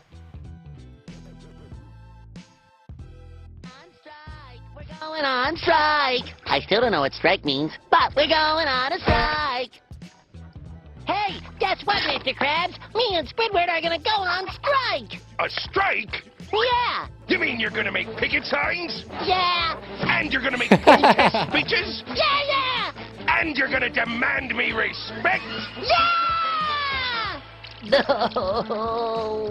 No! Squidward! You didn't tell me I was gonna get fired! That ended up being way funnier than I thought it was gonna be for me. Holy crap. I didn't remember he got fired. I didn't remember that. I totally forgot that he got fired, guys. Oh, boy. I totally forgot about that. The sadness in his voice when he got fired.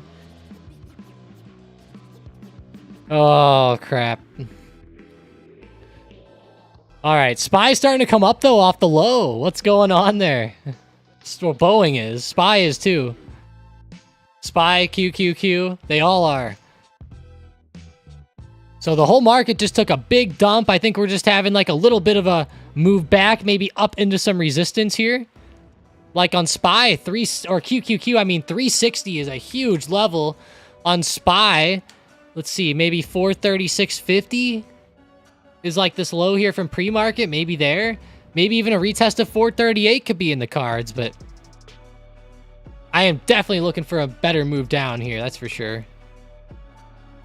If the market does somehow end up popping up here, that would be like a higher, that would be like a higher low going on. Tangi's laughing so hard, they're in tears. I actually almost was in tears as well, Tangi. Oh, gosh. Too bad they never made a stock market episode for SpongeBob. They should have done that for the kiddos. They should have had SpongeBob buying up. They should have made some, like, funny name for, like, Apple, but, like, under the water. Like, they call it, like, Shell or something like that. Ketchup's almost a full 1%. Is that to the upside? Yeah, it is. This is a stock that generally goes up when the market falls.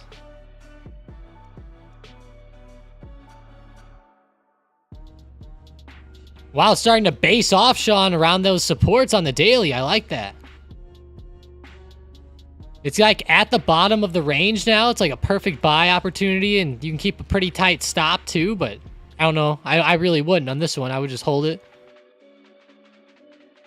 Pretty insane, though. I like that. Looking good off that support. I figured it was to the upside whenever you mentioned it, Sean. I figured. Krabby shares, yeah. Color Krabby Patties or whatever they are. What do they call those? Krabby Colors or something? Can't remember.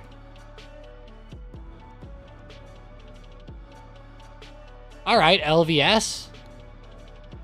How's Penn Gaming? We still need that one to pop. Penn Gaming is at... I'll tell you what, guys. Penn Gaming is held up tremendously well today. Tremendously well. DraftKings is actually held up pretty well, too. But Penn Gaming... Wow. I mean, we will take that, Penn. After that crap you pulled post ESPN. Take that.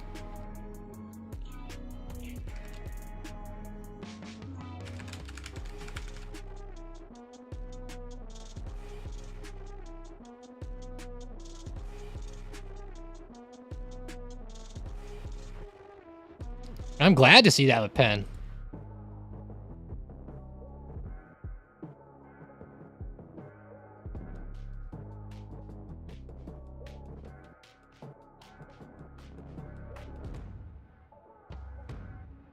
Ooh, Corbin said he's making some shrimp Alfredo tonight. He goes, Tom, are you hungry yet? Yeah. I'll tell you what, guys, I am hungry. Oh, just watch Pretty Patties. That's right.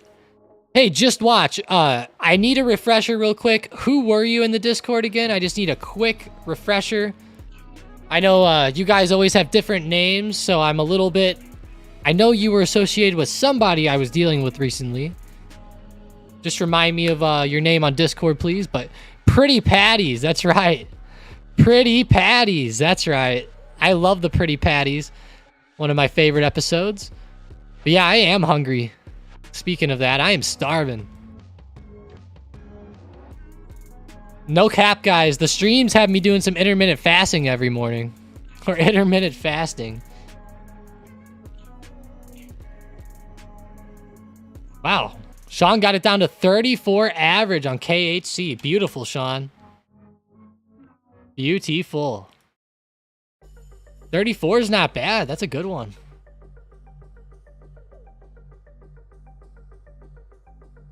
Just has to stay in the range, really, and then you get a nice divvy. Okay, you're the one. I like it. Okay. That's right. That's right.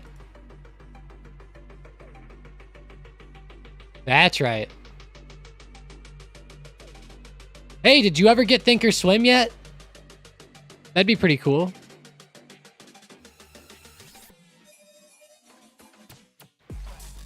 All right, go back to this QQQ and SPY. How we looking? Dang, Sean, Kraft on an intraday chart looks insane.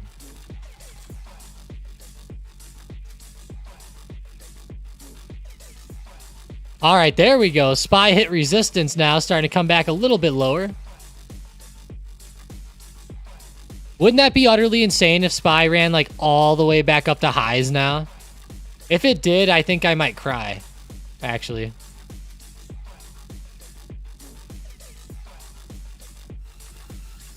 I literally might cry if it does that.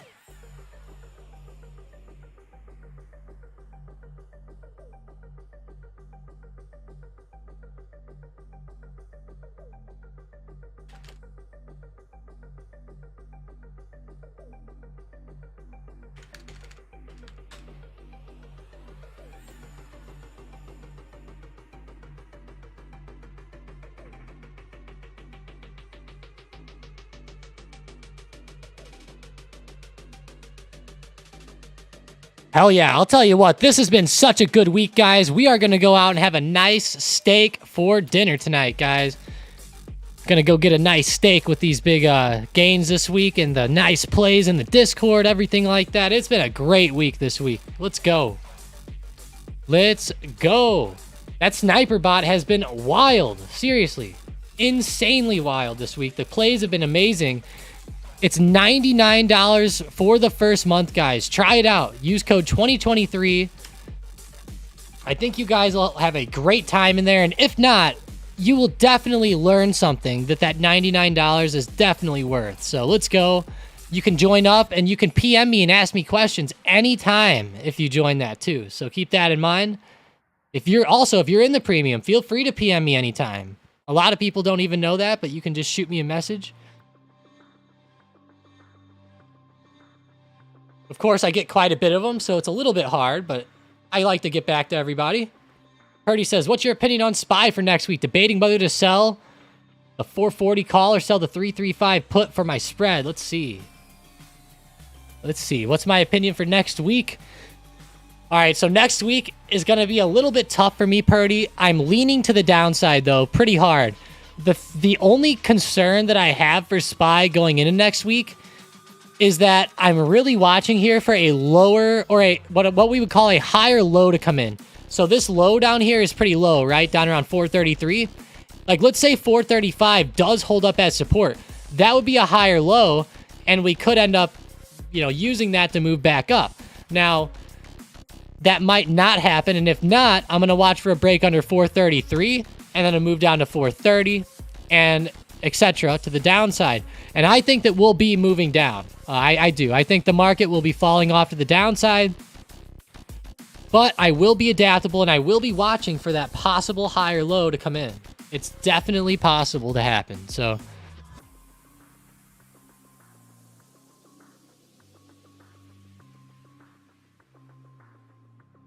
Hell yeah, Sean. Whenever everybody's out there, grab a bottle of Kraft Heinz, throw it up in the Discord. That would be sick. That would be sick. Throw it up. But yeah, I would say, let's see, debating on whether to sell the 440 call or sell the 335 put.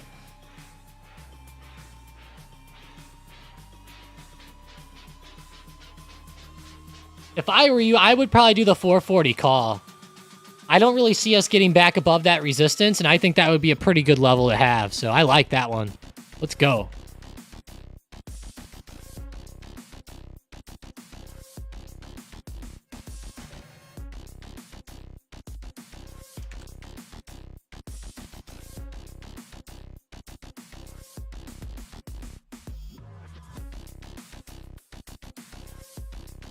Which platform do I trade with? I use Thinkorswim, but on here, this is TradingView. I use TradingView for charting generally, and then I use Thinkorswim for placing the trades, for doing options, looking at the options chain, stuff like that. I also like Interactive Brokers and TradeStation. So if you guys are out there and you're looking for some good platforms, like honestly, Thinkorswim, Fidelity, TradeStation, Interactive Brokers, Tasty Trade, Lightspeed Trading, if you have the 25K minimum for that. There's a few more. I would say Interactive Brokers would probably be the best one if you had to pick one. I would probably go with Interactive Brokers if I were you, especially if you have a larger account. If you have a really big account, I would go with either Lightspeed or Interactive Brokers, but probably Interactive Brokers because Interactive Brokers has the better margin interest rates. They are way better. You pay way less percentages on your margin compared to others, at least than most others you do. So Interactive Brokers is nice, but I love Thinkorswim. I can't get away from their charts. I wish I liked charting on Interactive Brokers as much as I did Thinkorswim. They're both pretty damn good, though. Can't lie. It's just IB takes a little getting used to. And IB is Interactive Brokers, of course, just so you know. TOS is Thinkorswim.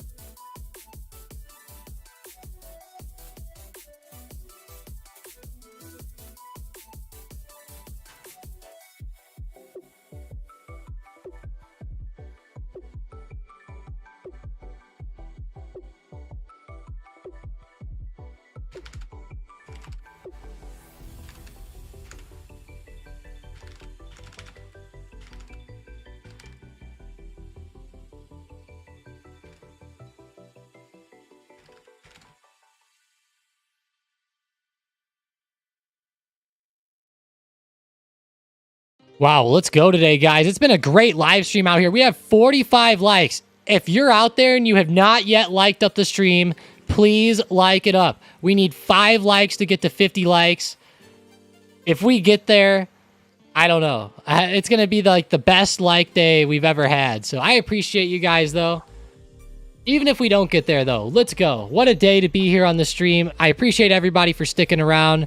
We go live every morning at market open, so make sure you check us out. It's Stocked Up Live on YouTube every morning. I post the links in the Discord as well, 5 minutes before market open. So 5 minutes before open, I should be here just about every time. Justin said, how supportive is the community with newbies? Hey, what's up, Justin? Pretty good. I mean, it depends how new you are. I will say there are sometimes some assholes. You know, every community out there, right? You get the know-it-alls, you know? And sometimes, just keep that in mind, Justin. There's always going to be those couple people, like, as you're new and you ask questions, there's always going to be a couple people out there that are kind of assholes and they kind of make you feel stupid. But just don't worry about it. Just feel free to ask. We'll help you out in a good way, Justin. You know, every community is going to have that. But for the most part, it's great. You know, everybody's here to help everybody out. Like Manny in the Discord, Corbin, Ollie Bear, Mike, myself, New to Mo, Perdinator, like Cornish, so many people. Muhammad, Ridge Trader. So many people out there will help you. It's a great community. Just check it out. It's free to join too. You can join it up for free. Check it out, and then you can, it's free to join. Join up, check it out. We do have some premium portions of the Discord too. And hey, if you ever have any questions, Justin, and you don't feel like posting them out there in public because you think it might sound stupid or something like that, just send me a message. Send me a private message, and I'll get back to you on it. And I'll answer it to the best of my abilities. Let's go, Royston. Hi from Singapore. Hell yeah. Appreciate you. That's awesome. Thanks for sharing. Singapore. I love hearing that. I think we have a few people in here from Singapore.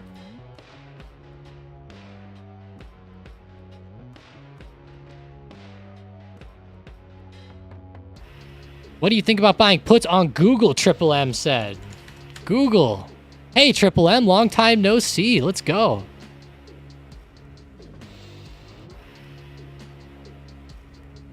Let's see that hourly chart. 126.50 and 126 to the downside is big supports there on Google. What do I think about the puts? I don't know. Let's see the puts.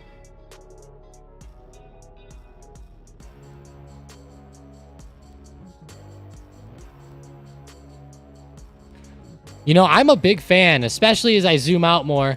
My only concern is that Google has been so choppy up here in this range. I feel like it's finally starting to break down and out, though. What I really want to see with Google is a bigger drop down to like 122, and I think that we'll see that. So I think Google will go down, especially given the movement that we're seeing right now. It's looking great. So I think it'll go. I like it. There is a little support here, but it looks like it's going to be breaking. And then we have a trend line around 125 to worry too, but...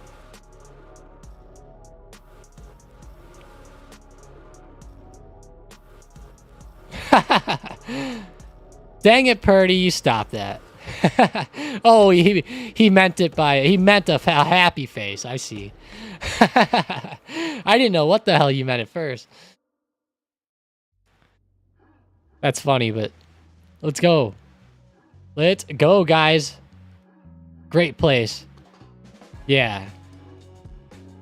Yeah, and Justin, whenever I said that there were like those assholes out there, keep in mind that, like, I don't know about you guys, but every time there's like a toxic person, it seems like there could be 10 nice people, and generally you only remember the toxic one, right? Like, so let's go. I'll tell you what though, guys, we've been trimming out the toxic people lately. There's been a couple of them over the past couple weeks that have gotten the old axe. I'll tell you, there's been a couple. I'll just be straight up and honest with you. That one chain breaker guy, oh man, he had to go. He had to go.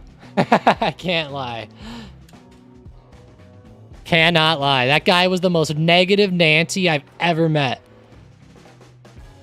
Somebody out there, they would post something, they would say like, wow, I'm trading NVIDIA puts today. And the guy would say, oh, those puts are going to go to 0. And the people would be like, what do you mean? And he's like, in the long term, you're going to blow up your account trading those puts. And he's just like, he would say that every time. And it's like, oh my God, man. Like, are you here to trade or are you here to be the most negative Nancy ever? Which one? Purdy says, market's moving too far down now to buy puts. Too risky. I'm just making theta plays. Exactly. Theta plays are the real way to go. I like it, Tangy. I love it, Tangy.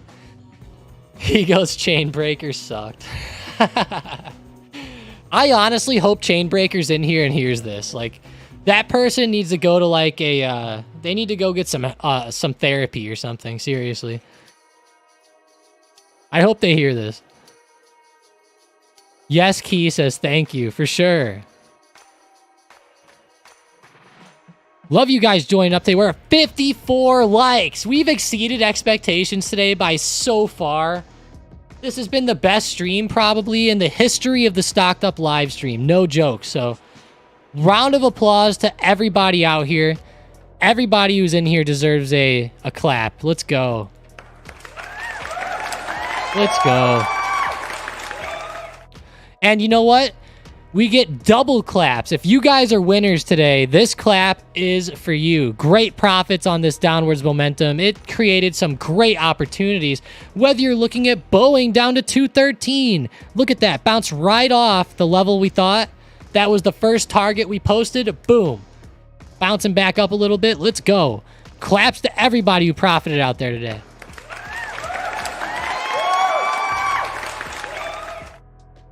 Beautiful stuff. He needs to watch some SpongeBob, yeah. Muhammad, I would guarantee you if you posted that in the chat, if you said to them that he needed to watch SpongeBob, he would probably come up with like the silliest thing to say to make you sound dumb. They probably would have said, SpongeBob is for dysfunctional adults or something like that. You know, he would have said something like that, I guarantee you. I agree, though. He needs to watch some.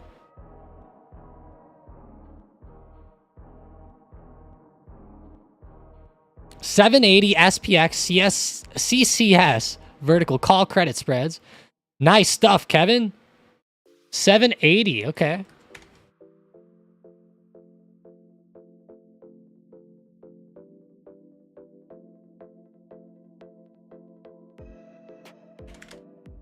Eyes on Palantir, Tangy says. PLTR moving back up a little bit.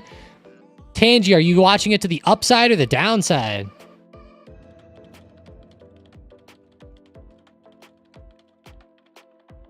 Upside or the downside?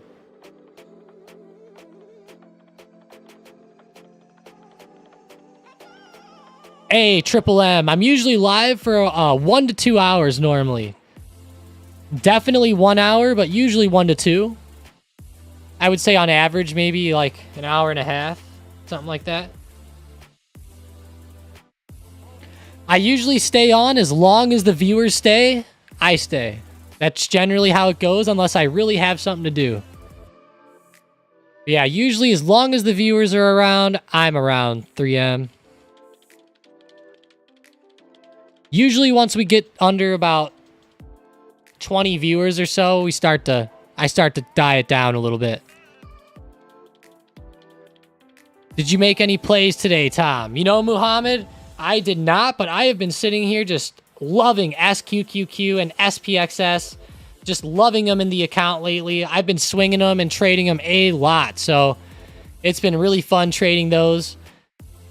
I guess if I didn't make any plays today, I guess I made plays for today, though. I guess if that counts. I guess it counts, right? But generally holding things into this move, waiting for bigger moves down.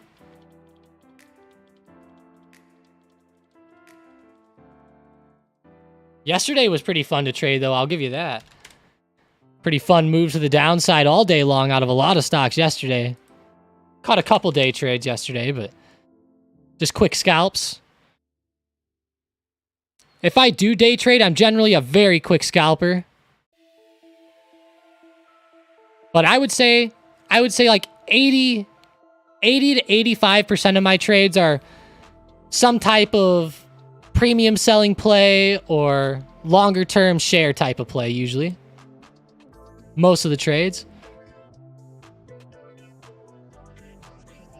Yeah, that SQQQ has been great to hold. I was so glad that we started falling down on this event. So good. SQQQ was actually getting brutal this week, guys. Like, it was starting to drop off pretty hard, all the way back down to $18. I was like, oh no. But I'm glad we're coming back now. At least a little bit. At least a little bit here.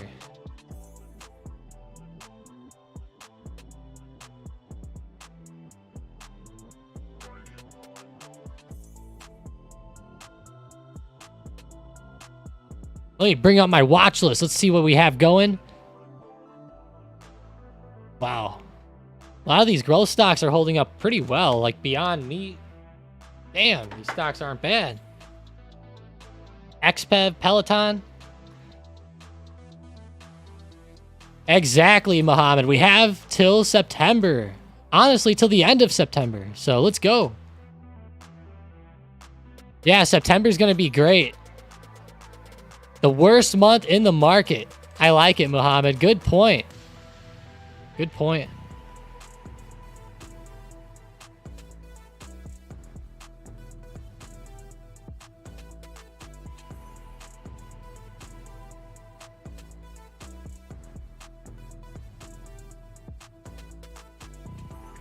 Tangi said they want to see it break the 50 moving average. Which stock was that for, Tangi? Palantir? Oh, wow, Rivian. Why is Rivian doing good today? It's funny how some of these growth stocks that like inverse the market are doing fairly well. Kind of funny. Well, hey, SPY came back up pretty well now. 438. All right. Looking pretty nuts. Nice. Let's go. Justin and 3M both subscribed. Thank you guys. Thank you guys. That is awesome. Okay, it was Palantir. That's right. Muhammad says they believe they're lagging.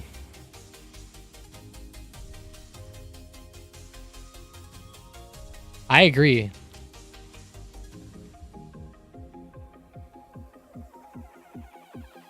Is Tesla really still in the green? Damn, it's up in the green by quite a bit, too. It's not like it's just down a little bit. It's doing pretty well. Give me 1 second, guys. Got to grab a quick drink.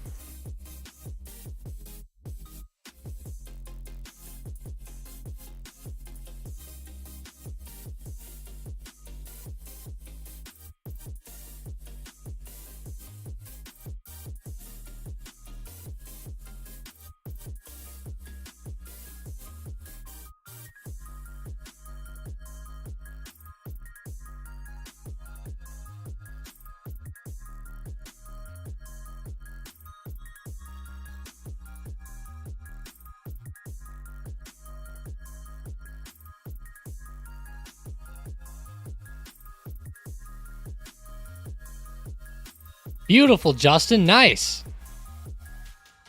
Nice, nice, nice. Just to clarify, you mean you joined the free version, right? I just want to make sure, because if you did join the premium one, I still have to give you access, but...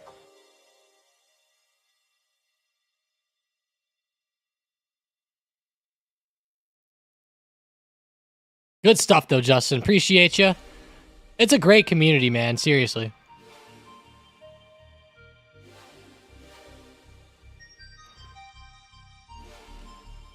Hourly chart looking good. Okay, cool, cool. Cool, cool. Just wanted to make sure.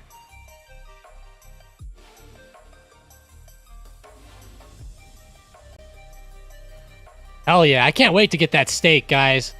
I might even get the steak for lunch. I don't know. I'm like tempted to get it for lunchtime. Triple M said, is there a lifetime subscription? You know what? There isn't, but I'll tell you what. I mean, I could get something like that worked out for you. 3M, I could definitely... It would have to be more of like a one-on-one deal, though. So if you want, go ahead and shoot me a message on Discord. If you do want a lifetime subscription, shoot me a message and I can get back to you. I will say, though, it's going to be a little bit more expensive than, you know, obviously, like, a normal yearly one, right?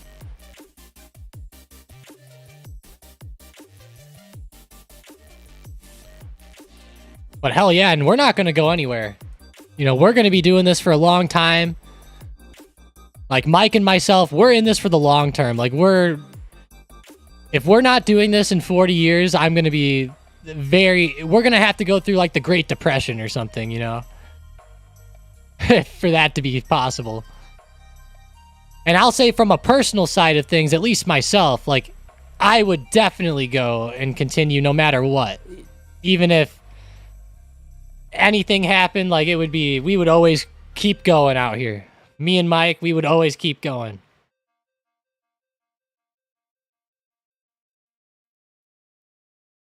Yeah, just shoot me a message on Discord. I'll get you, 3M.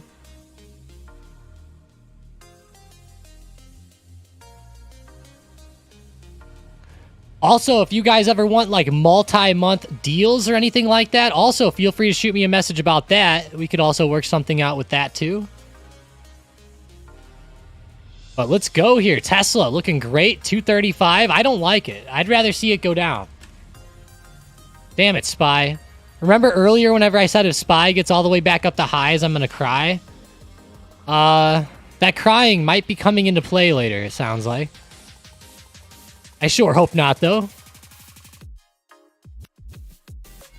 I sure hope not. Rivian reclaiming highs. Look at Rivian, guys. It's about to break out. It's above $20. It's almost up above 2020. Looking great.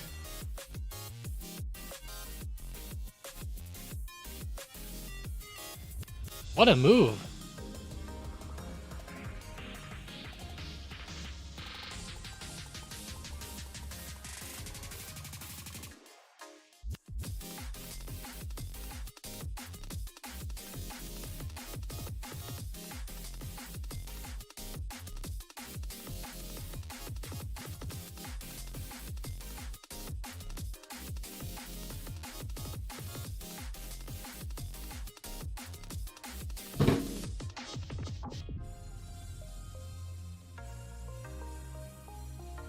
What do I see QQQ doing? Let's see. QQQ.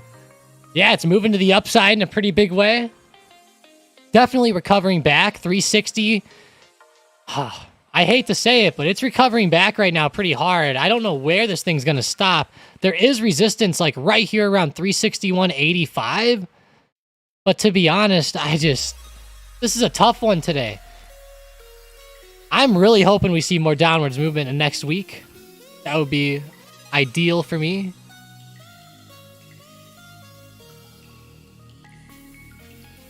Justin said, I don't understand what's with VFS. It makes no sense. You know, it's just, they just came on the market is really all it is. They just came on the market and they have a lot of hype, okay? We got to keep in mind, Justin, that a lot of people out there, like, just, you know, keep in mind, these same people that are looking at VSS or VFS also thought that AMC would go to $500 or that GameStop would go up to 1,000 or something, you know? So just keep in mind that not everybody out there is generally necessarily like the smartest trader. So a lot of people pump these stocks like this up, even though they're not good at all. A lot of people pump them up, and a lot of it's just generally for short-term trading, right? Like a lot of it's just quick day traders pumping it up. But there's also the people out there too that mistakenly try to buy and hold these stocks. But you know, that's what happens when there's hype. There's euphoria and traders let emotions get the best of them and etc. And that's what's happening with VFS right now. I would never, ever buy shares of this. Ever. I might buy it for like a quick scalp, but even at that, I don't even know about that. That's even pretty risky, but it's just not for me. It's just too high now. And like, look at Lucid here. You know, guys, keep this in mind. Like, Lucid did the same crap. So did Rivian. Let's go look at their IPOs. Look at what Lucid did when they came on the market, guys. They ran from $10 all the way up to 65. And then look what happened, right? Then look what happened. See, now this is what you should be looking at, and you should be like, oh man, VFS, boy, I'm worried now. That's what we should see. Something like that happen again. Now, it could, you know, there could be a chance the VFS just goes and goes and goes, but I do not think this will be sustainable. At some point, it's going to turn over, in my opinion. Really hard. Think we can go back down today. Let's see. SPY. Royston said, Tom, what's your guidance on vertical spreads and the ideal expiration date lengths? Well, personally, myself, I like to go with lengths that are a couple weeks to a month out. That's for me. And I'm going to be totally honest with you. I do not do spreads very often. And they're not for me, generally, Royston. Now, I believe that they are good if you're swinging a lot. I think swinging spreads is a better way to go than holding naked option swinging. It's a lot better than holding naked option swinging. I'm just somebody who I just generally just get shares. But as far as the vertical spreads go, there's a bunch of different ways to set them up, of course. So whenever you say ideal, I would just personally say, like on SPY here, for example, like if I was going to set it up, I would do like the 440 and then maybe like 435 or 430. You know, it depends on really how you want to set it up, on how risky you want the spread to be, right? And how much profit potential you want to keep on the table. That's the big thing. And we actually have an awesome course going over this called, let's see the exact name for it, the Advanced Options course. Mike actually just totally remade this course. I think it's like 27 hours, or I can't remember how many hours worth of video here. I'm going to send it up in the chat, though. If you're somebody looking to trade spreads and looking to get into more of the advanced options plays, check this out. Now, it is a little bit more of an expensive course, but that's because generally with these advanced options, you have to be able to have a larger account anyways, generally. So keep that in mind. And I'll tell you guys what, if you guys are interested in the advanced options course and you are interested in learning more about spreads and about selling puts and kind of running options the way Mike does, check this out. It's pretty awesome. And if you send me a private message about it, I will get you a good deal on it. So I will take a couple $100 off of that if you guys are interested. Just send me a private message.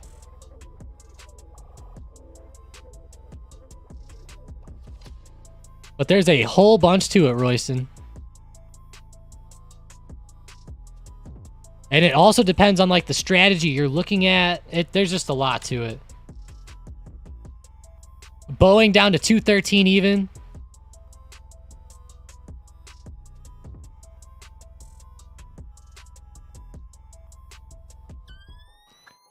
$213 even, pretty good.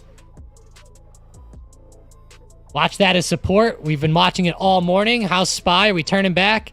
Still not turning back over. Come on, SPY.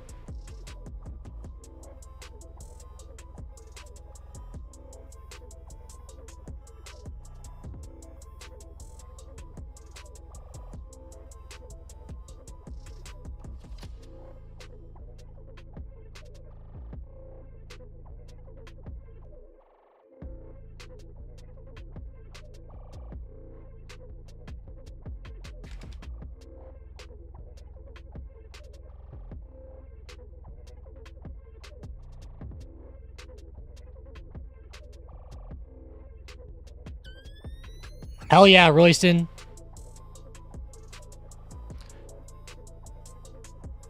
Definitely. And one thing I would say, Royston, is like a good starter, like a good introductory into spreads would be like if you trade a bunch of naked options right now, like let's say you're buying a lot of calls, right? What I would do then is like once you start winning on your call plays, you could turn it into a spread once you're already in it. And maybe like let's say like right now, for example, like you're into the Boeing calls, just as a hypothetical. Let's say Boeing is up above 216 and you got in while it was at 213. You would be buying like, let's say the 215 strike calls. You might then sell and turn it into a spread around like the 220 strike. you could start with that. I mean, there's a lot of ways to kind of start, but that would be a good introductory. Like once you start winning a little bit, using those spreads to kind of like lock it in, because you can use your call. It'll like let you sell this, and it'll be really easy for you to set it up. So you could just sell it pretty easily. Obviously, you need to calculate out the risk reward and everything like that. And a lot of the brokers now actually give you a nice page to show that, which is cool. But Purdy just added another spread. Purdy, what strikes are you using on that spread? Let's go. Hell yeah, Mason. We're still live today. People were hyped up for Powell, I'll tell you. This was the best stream we've ever had, I think. 99 concurrent viewers. At one point, I saw it actually cross 100, but it peaked at 99 on the chart, apparently.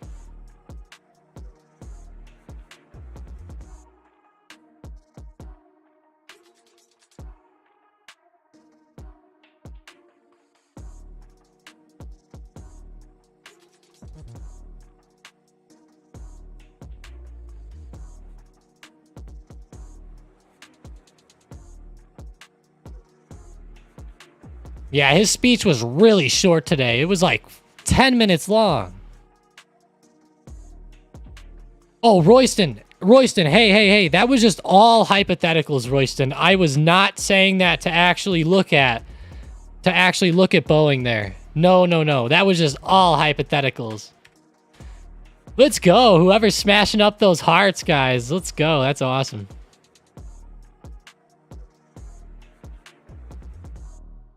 Yeah, I would not do that on Boeing, Royston. I was just giving a total hypothetical there.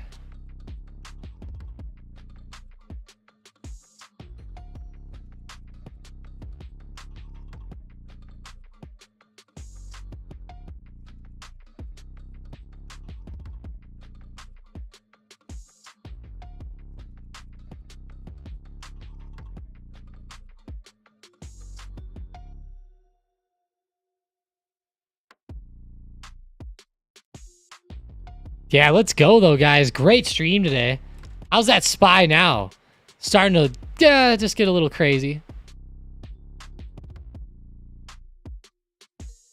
Come on, let's get back down now, SPY. Get lower. I'm really hoping SPY falls down today. Really weird setup here with Powell and all this movement. I love the bouncy action Palantir has in low 14s. Let's see. I've been watching $15 on them. Oh, yeah. A lot of bounces down there. Really close.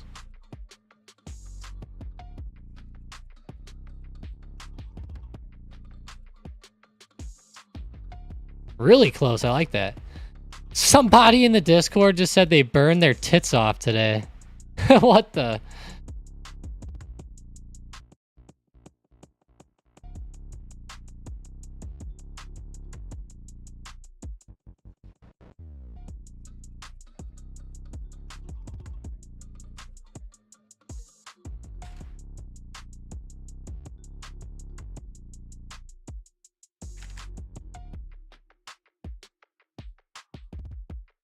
$11K on the new stocked up video, Mason said. Hell yeah, it's looking good. Looking good.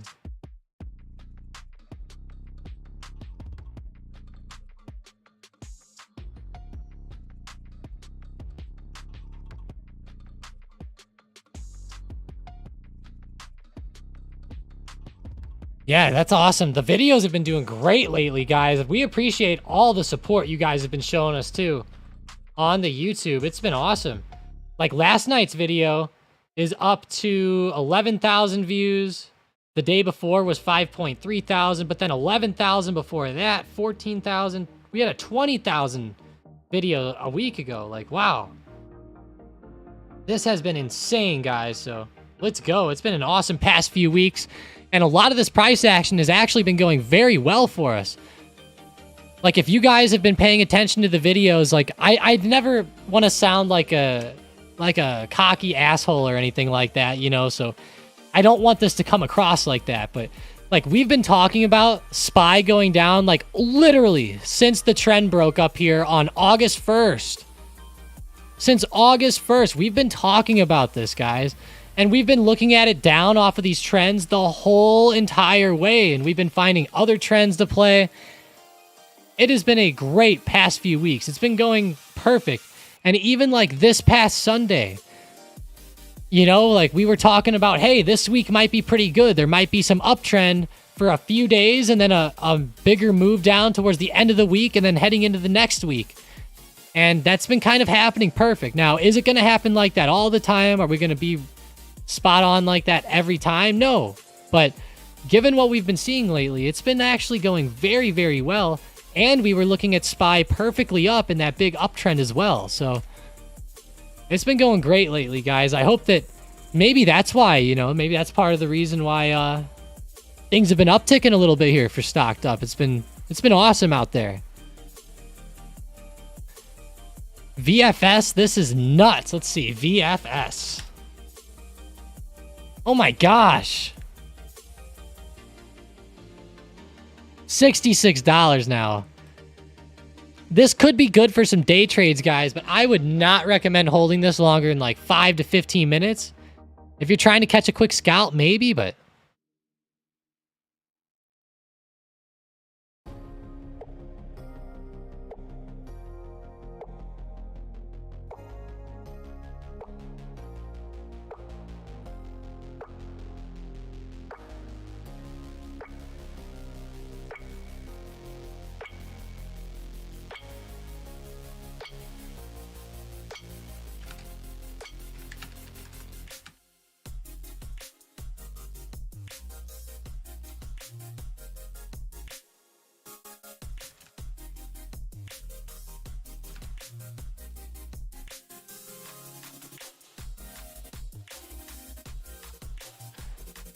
VFS long-term puts. You know, that might not be a bad idea. The only problem right now is that implied volatility is just so high. I actually think it's a pretty good little gamble play, though, Muhammad, if you're looking to really go deep into a gamble. I would definitely eye up some puts on that.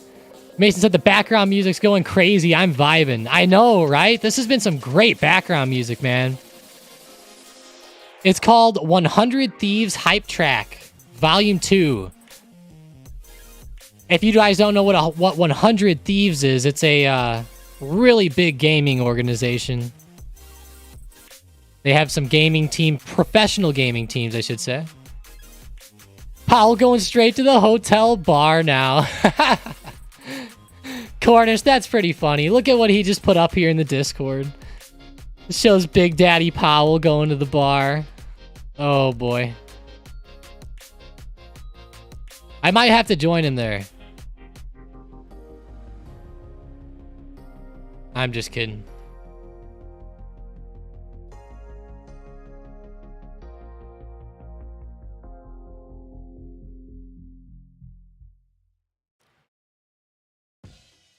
Maybe Tom will head out to Hollywood Casino later.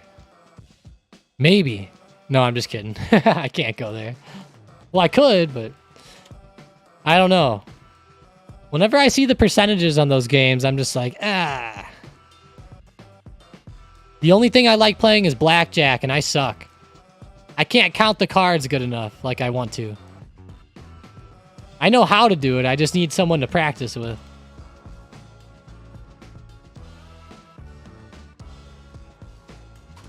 Come on, Palantir, let's go.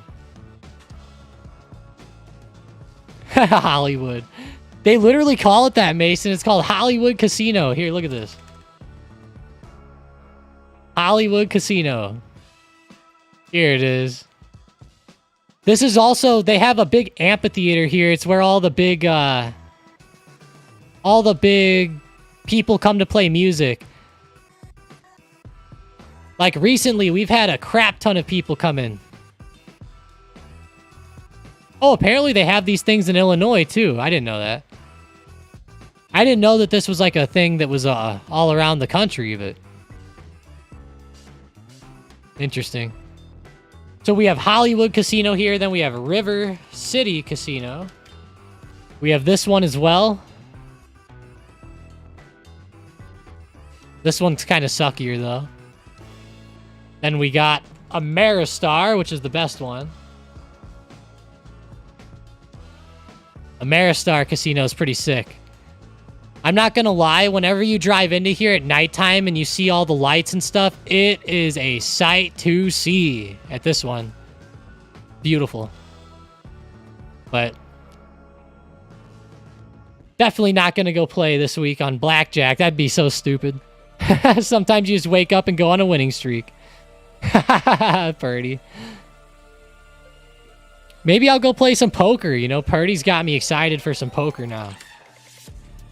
I'm just joking, though. It's a dump in Joliet. Oh, wow. Yeah, it's not too bad here. It's one of the better ones around here, at least. NVIDIA, new low, Jeffrey said. NVDA. New low. Oh my gosh, down to 450 even. Wow. It's a big drop.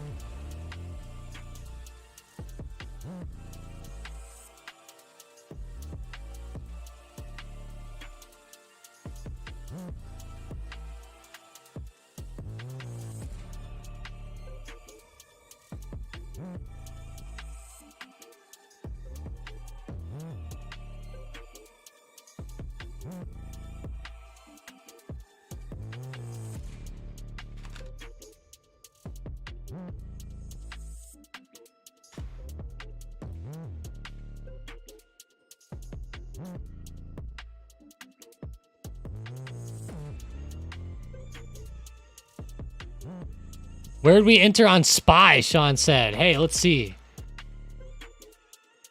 Sean N said this, I should say.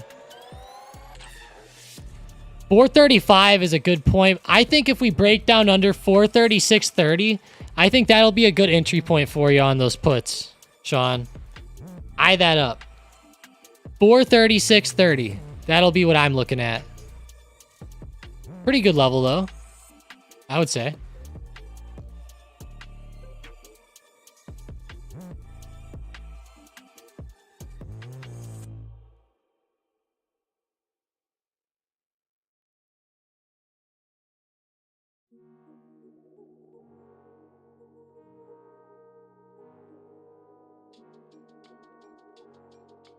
SPY closes 420 today. Let's see. No way.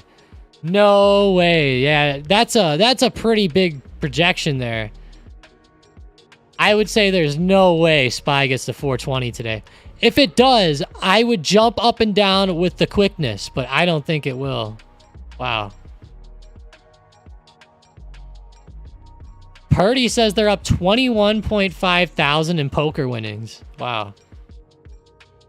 I'll tell you what, I never talk to somebody who says that they lose, so at some point out there, someone's lying. I'm not saying you are, Purdy, but in general, everyone says that. 21,000, though, that's a lot, man. It sounds like you play in the tournaments, though. That's kind of cool. And, like, literally, I did not mean that like you're lying. I don't think you are. I'm just saying, you know how everybody says that, right? They don't say they're up that much, though, usually. That's quite a bit, Purdy. I'll tell you what. Oh, yeah, it's exactly the same for traders. Exactly.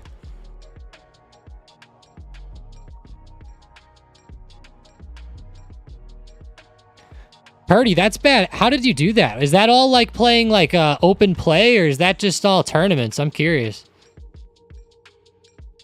Because I'm a pretty big fan of Hold'em myself.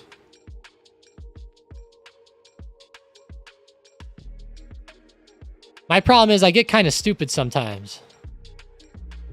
I'm that guy that'll like, you know, I'll think they're bluffing and then I'll go like all in and then they destroy me. I gotta be smarter out there with that.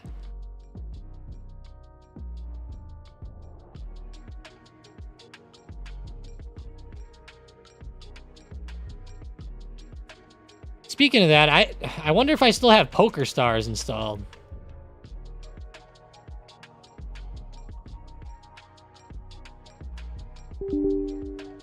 Poker Stars, here we go.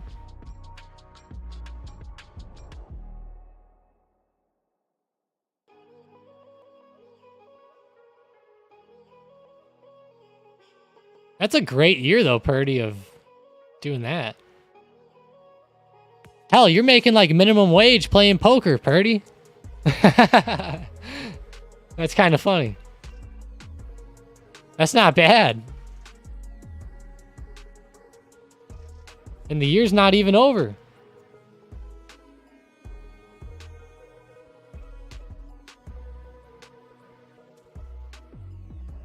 All right, come on, Q, Q, Q. What are we looking like?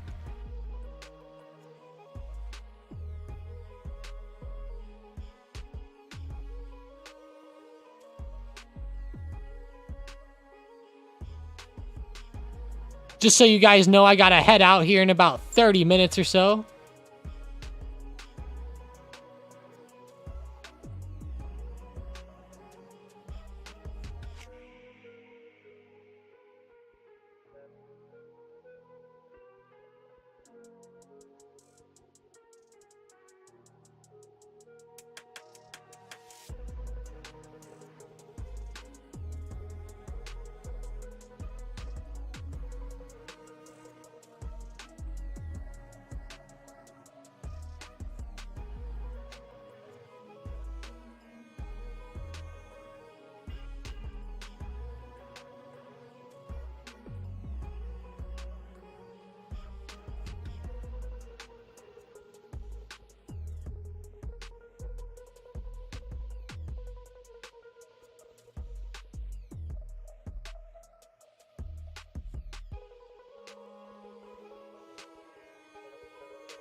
Oh, here, hang on, guys. I didn't know that popped up there. My bad.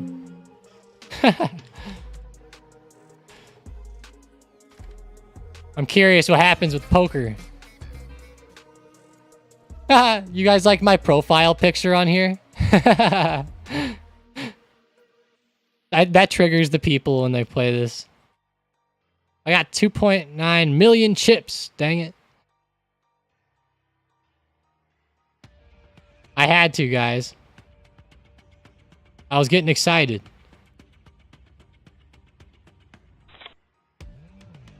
Look at this. We got QQQ and Poker Stars going. Same time.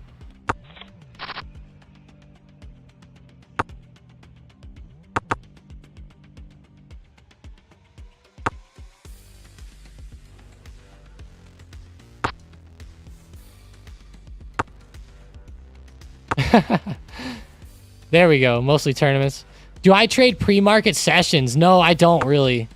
I don't really. Hey, no problem, Justin. Have a good day. We're going to be ending the stream here soon.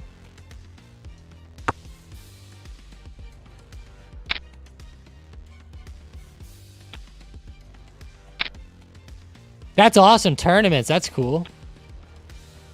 Nice. That's awesome. How much money do you have to pay to enter these tournaments like that?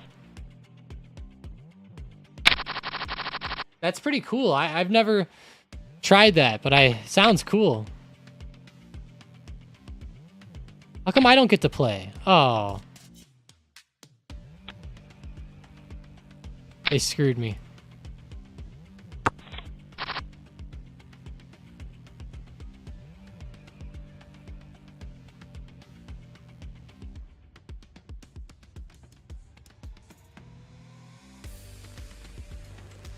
I consider poker my second part-time job. Oh my gosh, Purdy. Hey, well, if it's paying you like that, why not, right? I bet you're making more than most people make trading on here. By quite a bit.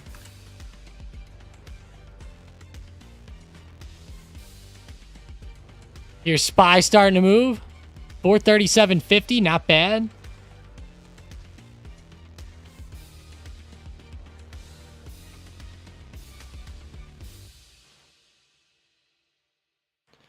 All right, I'm going to show you guys on here how to play poker, okay? I'll show you. This is how you win. Come on, Boeing. You win by watching Boeing. No, I'm kidding. So I have Queen 10. This is how you win right here.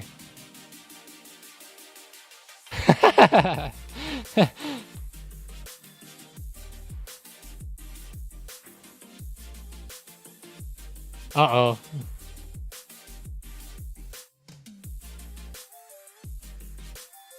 Oh. I'm screwed.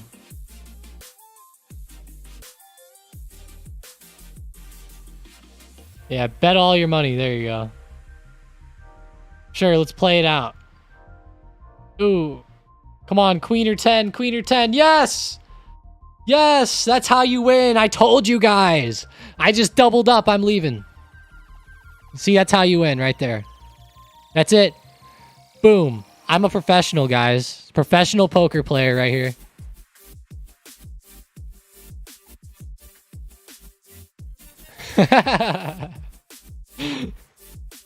Yeah, they are gonna hate me, you're right.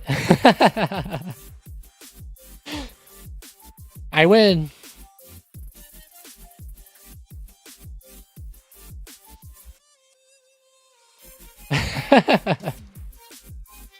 I don't know how that happened, but we'll take it. We'll take it. Bowling, though, is actually getting back down to 213, guys. If it breaks back down, this could be the start for the second leg. It's looking good. I like that. Keep your eyes on that leg. It's going to be a fun one, but... Hey, we are going to have to head out of here, guys. Mo Bader, thanks for subscribing. If you guys aren't subscribed yet, seriously, smash the subscribe button. For real, I appreciate everybody who did today. It's been a great day out there. The best live stream in the history of Stocked Up. So let's go. Let's keep this streak going. Be back next Monday, or this Monday, I should say, at Market Open. I'll post the links up in Discord, of course. We'll be on YouTube here on this channel, so check us out. Add a bookmark or do whatever you have to do. We are going to have to head out, though. Appreciate Purdy, Muhammad, both Sean's, Justin, Tangi, Corbin, I mean, Mason, Purdy, Triple M. There's so many. I can't name them all today. Ant, Saram, Jamie, Sammy, Deck, Ponzi Zombie Killer, RD22, Carlo. Literally everybody, even all of you lurkers out there who didn't even type one word today. Thank you as well. We're about to hit 60 likes. That is the best that I've ever seen. Ever seen. Hey, that's cool. Purdy said there's tournaments with $50 buy-ins and rebuys. That's not bad. That's where most of my brokerage money comes from. That's pretty funny, Purdy. I'll give you that. This brokerage money comes from playing poker. Pretty good. But yeah, guys, I gotta run. I'm actually running out to an ultrasound with my baby girl. So we'll see what happens here. It's gonna be pretty fun. Hell yeah, you might as well max out the Roth, right? Why not? But hey, great stuff today, guys. Appreciate you, seriously. Have a great rest of the day. It's been an awesome morning. I hope everybody walked away with some good profits today. Post them up in the profits channel if you haven't. Let's go. Let's go. I know a few of you guys have already. That's awesome. Seen some great shit today. Let's go. Have a great one, guys. Seriously. One of the best days in the market. Let's get hyped. Let's go.